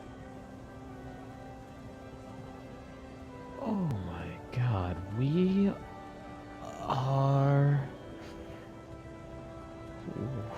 We're a force of nature, and I'm not sure if we're the good kind or a natural disaster. I mean, it'd be in some ways cool to take credit for that amount of like power, but I feel like it's kind of what's the word for when you like think you're a lot better than you are or something? Arrogant. Yeah, I don't know something the meaning like of the that. word. To think that we didn't. I know we did some stuff, but there's no way we caused this in the sense of, this must have been something that the city was building up to. Like, I'm not even sure if it wouldn't have happened if we didn't do something. This, you know, people don't just typically, I think, attack their cities without, I don't know, good reason. And I don't think me lifting Lonnie up into the air and shouting things are unfair is good enough that it would have caused all this. He's right, Io. I deeply respect your way that you converse with others, but you're not that persuasive. Though, Convincing an entire town to rebel is... They already had to feel something. You were just the spark. but me being the spark means someone might not be able to see their mama or their daddy coming home today. Or it might mean 10 years from now, somebody doesn't starve to death. We don't know what's going to happen. Yeah, You're I not guess that's responsible fair. for the actions other people take, no matter what your initial actions were. Unless you use one of those spells. Right. Or you're that person, Melody. Yeah. But yeah, other than that, Io, progress is almost always violent. Almost always. I don't know. Well, that's a problem for another day. So you say that, the carriage continues on as we see a chunk of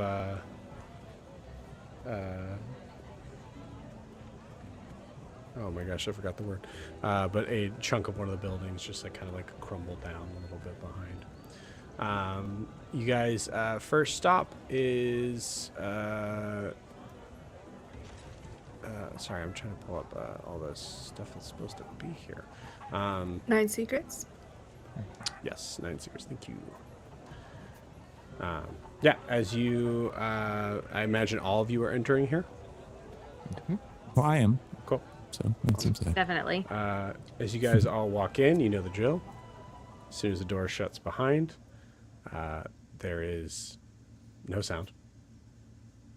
As you see, 9, the cat, is waiting patiently. Ironically, his shop, untouched. Is it ironic? Is it though? You see him sitting on the desk, waiting patiently, almost as if he expected you, which is just so freaking annoying to Alistair. And everyone, I assume. I just think it's funny. Don't he worry. just knows he was Cat. doing that the whole time and just like waiting there for the last 2 hours as if he was expecting somebody. I've not come back to ask you for anything. I heard you last time. Well, I am a shop after all. It's perfectly reasonable to come if you have the wares.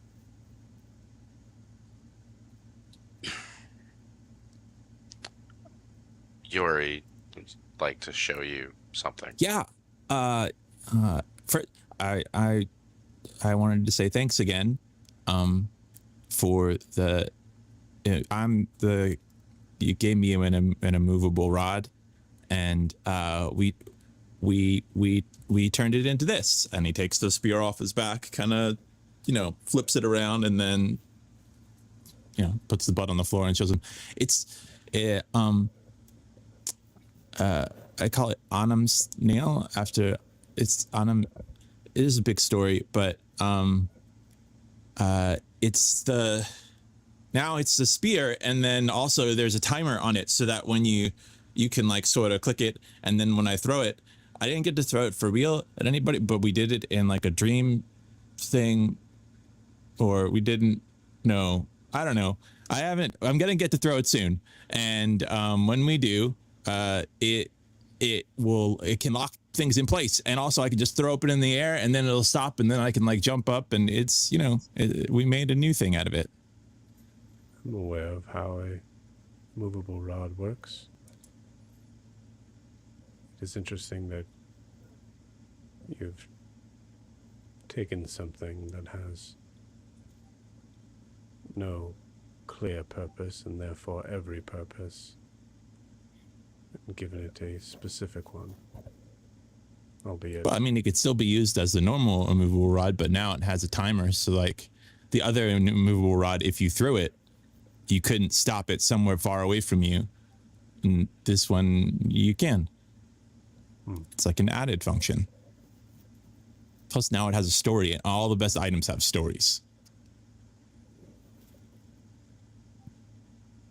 Not yet. Cat, at least a bit impressed. I'll roll for it. Nope. It's a cat, Alistair. What do you expect? He didn't put a laser point on it. That's the problem. That's right. Dancing lights. Well, I assume you've not come to my shop to show me how you've... That really was the weaponized main, tonight. and to say thanks. That, you know, we might be leaving soon. So I just, you know, you were nice. And also you're like a magic shop owning talking cat. You're really cool. Does Sorry. that impress you? I mean, yeah. Yes. Not necessarily the talking cat thing. I mean, that's just you, but like the whole shop is pretty. I mean, I kind of was. I haven't really stopped thinking about the gauntlet on the wall since I saw it. But I mean, among that's just one. Like, it's a magic shop in itself. You can't hear anything from the outside. It's just one of the only few places that doesn't seem to be crumbling down in the city. And you know, it drops it's down pretty as you're cool. talking to the ground, starts moving closer, and then looks at Gwen.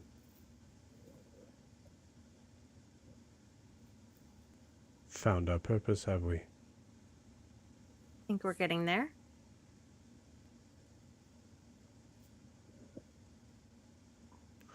Welcome to the right path. May I assist you in any other way?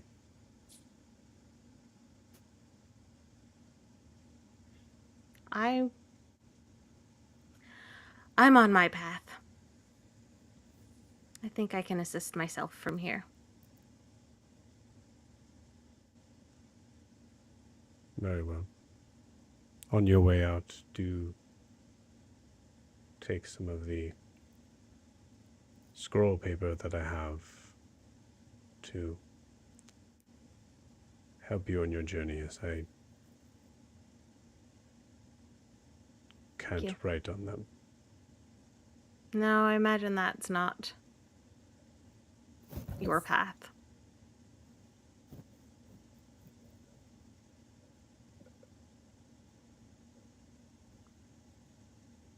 Well, I would tell you good luck, but I do not believe in that, so continue. And you see him turn and give you his cat butt as he walks away. Gwen is going to look over at Yori and just say, don't take it personally. That's just, he's a cat. Do you need help? Me? No, I'm talking the to cat. the cat. Yeah. Yeah. Okay. You see him get up on the back on the desk. You hear a small meow. Do I need help?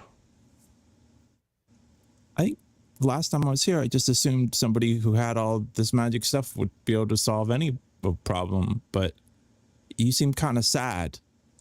And maybe you need help with something that you can't get help with magic.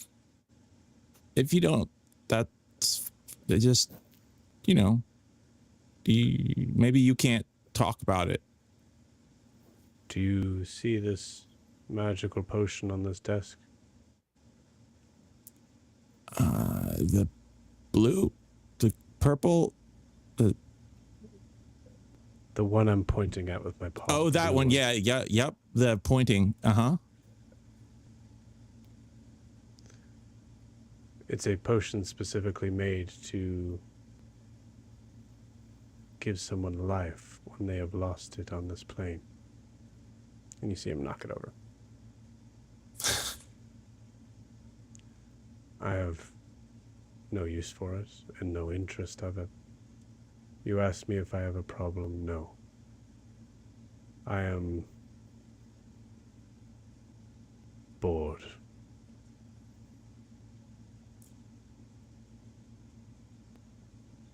So if you want to help me, come back with something interesting. You see him lay down, stretches out, and lays down.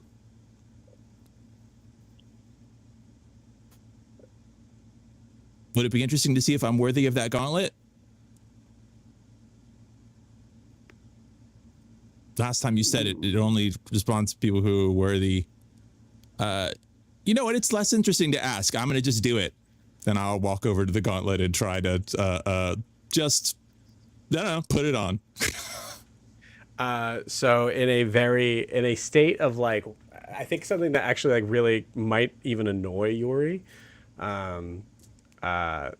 you put on the gauntlets and you wait to like, you brace yourself for something like,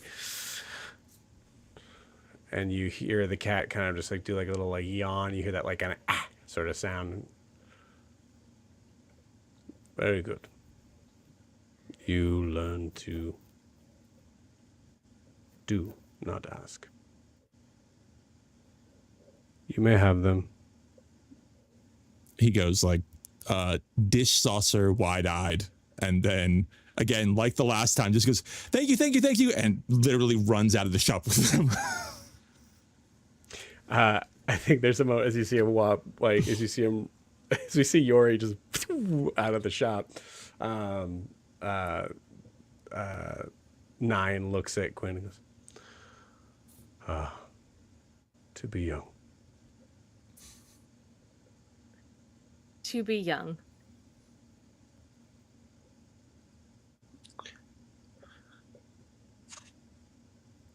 Thanks again. And she will pick up the paper on that he indicated. Cool. Alistair, rolling perception check and just don't roll in that one. Can I have given him a bardic inspiration at some point in the last 10 minutes? Sure. Okay. Sure. Yeah. You don't need it. All right. It's okay. 22. He hasn't looked at you once.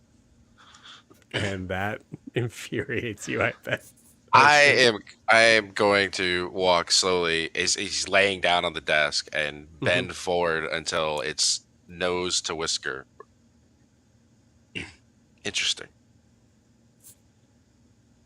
So pay attention if you want interesting. Oh boy. And then I will turn, leave. You see a little tail flick at that. Is that everybody? Cool. I love it. As you guys walk outside, it is comparatively an uproarious sort of sound that immediately kind of like breaks into your ears with how silent it was in there.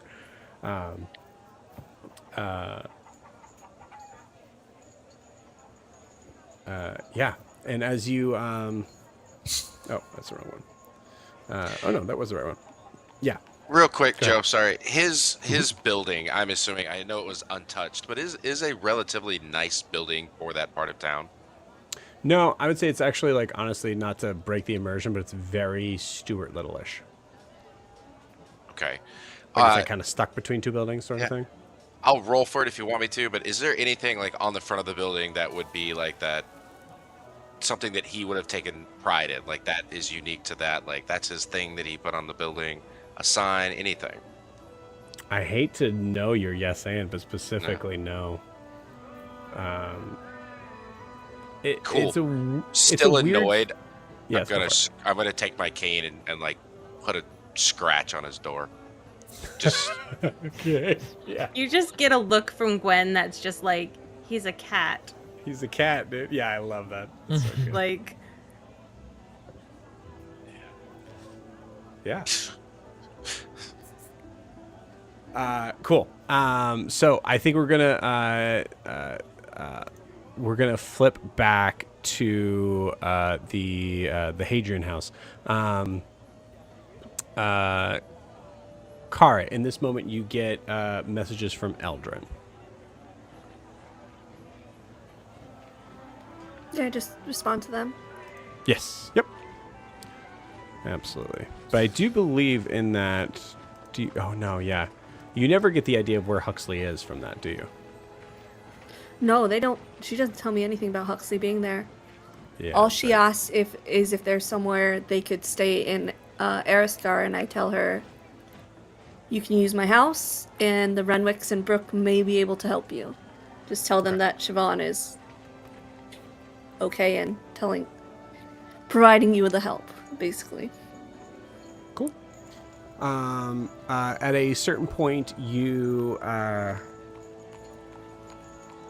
say about maybe like 20 minutes after they leave, Francis shows up.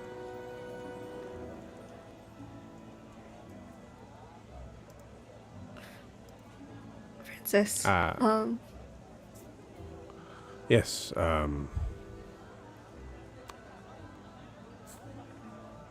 Lovely to see you. I see. Oh shit! I'm in my changeling form. Yeah. Mm-hmm. Yeah. I guess this is me, really. As I understand, it was you all along. So. Yes. Were you able to get Brom? I have someone working on that. Hadrian, if I may be able to have a word. And Hadrian says, yes, of course.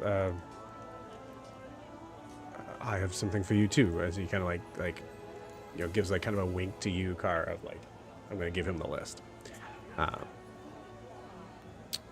Yeah. I'd say about like several minutes go by, Car, if there's anything specific you want to do or say here. As they're not. No, I mean they left to talk in private, right? So I'm just alone. I don't know who I'd say anything to. Cool. Incredible. Great. Unless they didn't go to speak in private, or no, where did they go? For sure. They went to the library.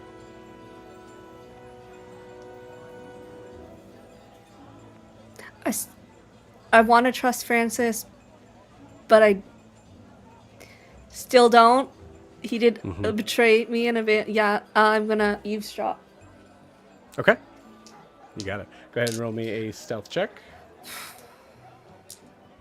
Do I want to waste this on this? Yeah, I do. I'm gonna use the shrink band. Okay. Nice. Because I get advantage on stealth with the shrink band. Oh, natural 20 for a 28. It's a 5 and a natural 20. Oh no. Oh no. You hop in his pocket as he goes in.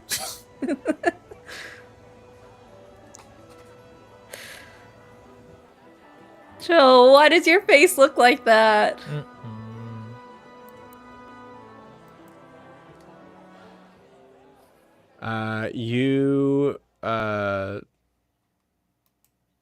You drop into the shrink band. You disappear. You're a tiny insect. As you creep under the door, you hear the conversations going on, and starts out fine as you'd expect. Francis goes, so I have someone that's proving themselves on the job. If they are good enough, then they should be here shortly. If they are not, we're not to blame. Okay, good. Right. Should be good to be able to kind of get the band back together.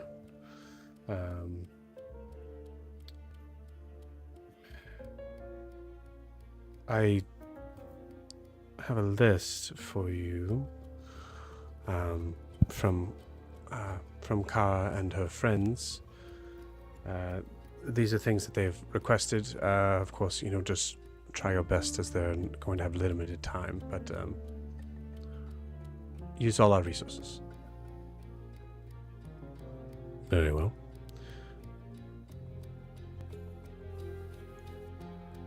Francis.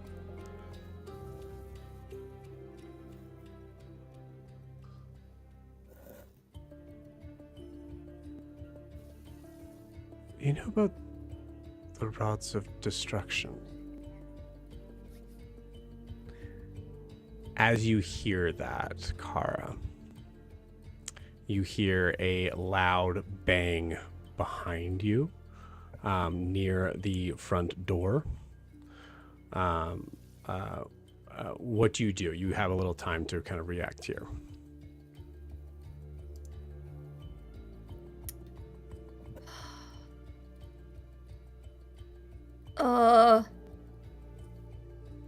In this split second, did they react? They're going to, yeah. Actually, I'll say, yeah. Yeah, let's go I'm ahead and gonna- roll initiative on it. Okay, because Let's see if he gets if squished. they jumped, like if they were startled, then I would bug out. But if they were kind of expecting it, I don't think I'll roll for it. They're definitely like going to be surprised at this. Okay, that's a 22 on initiative. Good job. 21. Yeah. What would you like to do? Library. Is there any kind of alcove near the library so I don't have to run across? Well, I guess I have like 90 feet of movement if I want stuff. I would say you're kind of like under the door there, so it'd be the library, and there's a little kind of like separation of like a small sort of hallway type of thing, and then the foyer. So there's like a little space. Yeah, go ahead. Move across to the foyer. Get out of the shrink band. That was a waste of it. Cool. And then open the door really quickly, like I'm coming out of the foyer to see who's at the door. Oh, I see what you're saying. Okay, cool. Like I'm coming out of where they left me. Incredible. You see the door is no longer on its hinges. It is blasted towards the stairs.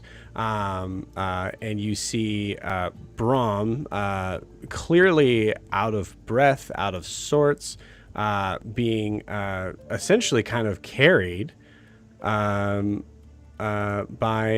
this individual. Prim, as you see, as you see a changeling in the heights, a place you've never been, a being that you might have never seen before, and in a house you've definitely never been in before. What do you say? Hi. So I should still have like movement and action and stuff, right? Yes, yeah, you do. Yes, of course, yeah. So I think like as this is happening, this is all happening at the same time. Yeah, I'm ignoring that person. I don't know who that is. I'm gonna run up and say loud enough for the other room to be like, "Brom, you're back!" And I'm gonna run up. How does? Oh, I'm run up. It's me, Kara. Are you okay, Brom? Mm-hmm. And does he look injured? I think like honestly, like just like carrying it over, he just looks like he looks lost. I think is the best way to put it. Doesn't look injured, like physically injured. Does he react as I approach and say my name's Kara? Oh man. Or it's me, Kara. Yeah, I think he's. Oh shit. Yeah, he would have disadvantage on that. Yeah, he is as the term used before, eyes wide as saucers, looking at you, and just going, no, and like as is now pulling Prim back out of the doorway. Oh crap! I'm gonna.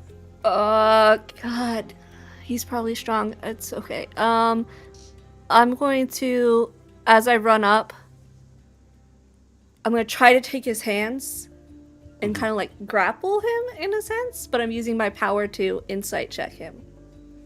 Okay. to sense got it. his emotions actively. Okay, cool. Give me that athletics check. Prim, in this moment, do you think you're trying to move away from the changeling, or just because you know that Brom is not well, you're more thinking that this is an ally? That's up to you. That's tricky. Yeah, I'm like, I think my instant gut reaction is to knock Brom out. Okay. Cool. Cool. To just karate chop him on the back of the neck. Okay, cool. I like it. I think that's worth an opportunity for that to happen. Because I do think everything that's going on though is super valid with Kara and everything like that. And she's just kind of like, I don't know what's going on. I am so out of just underwater at this point. This is, I would say this is full perspective against like clashing with perspective now at this point. So I'm going to say is because I know Brom's con save would be pretty good, I want to give you the chance first, and then if that fails, then Kiki, I think you just succeed naturally. So go ahead and give me that. What's the? Oh, actually, I would just roll for it, right? What's the DC? 15. 15. Okay, cool. 15. Yeah. So, Kara, as you, as a changeling, go and try to grab Brom's hands, you feel Brom kind of pull back and like start to kind of push out the door, and then Prim, go ahead and describe to me how you just like knock him out with. I mean, it's stunning strike, but yeah. Yeah, Prim basically is going to, with that momentum of him pushing back, she's going to flow with it and kind of roll around him, and then just a good solid fist to the back of the neck to just kind of like hit him right in that like one spot like on the neck to just kind of crumple him for a second. And just, he's out of his mind at the moment. Sorry. I think, I mean, at this point, there's plenty of time for Hadrian to come out. I'm still focusing on that inside check I did on him, because I use my powers to feel what he's going through. Right. The tricky part about that is that, in my view on this, like him, like the question was at that point, because obviously Prim didn't have a moment. I'll say, give me this. I'll say it's with disadvantage. I'll give you that. For my insight check? Yes. Okay. Because I have to touch him. That's why I was trying to grab his hands on my turn for the grapple. I guess the question is, does he have to be conscious for you to sense his emotions? No, That's it why was it's a just disadvantage. yeah. Yeah. It's like the idea of like how much are you able to get before you just. I've rolled 2 17, so it's a 28. Okay, yeah, 28, cool, awesome. 28's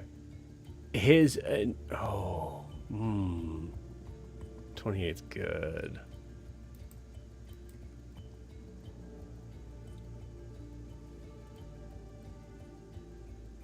Okay.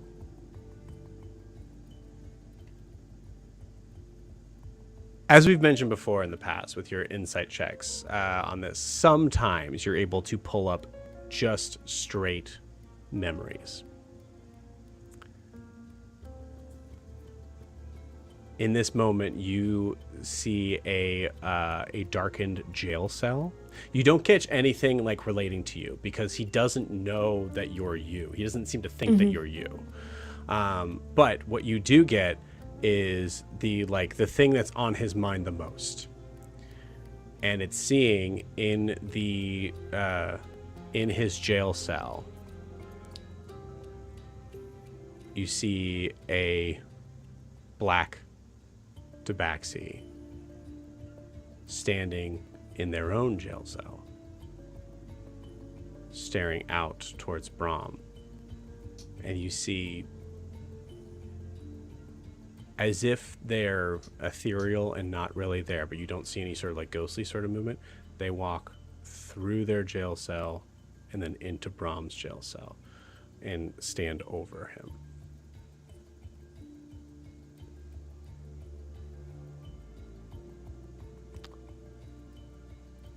Hello, Brom.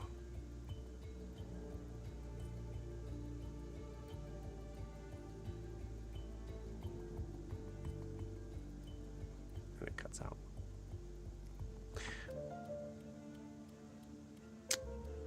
No, I gotta end with this because sorry everybody who's thinking I was gonna do that. As you see that, you see Hadrian kind of come running into.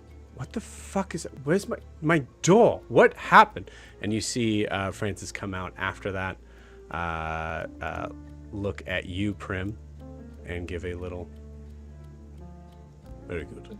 Sorry about the door. It was locked. I got in. Hadrian, may I introduce you to Prim? And with that, we're going to end tonight's session. So, we'll see you guys next week. Bye-bye.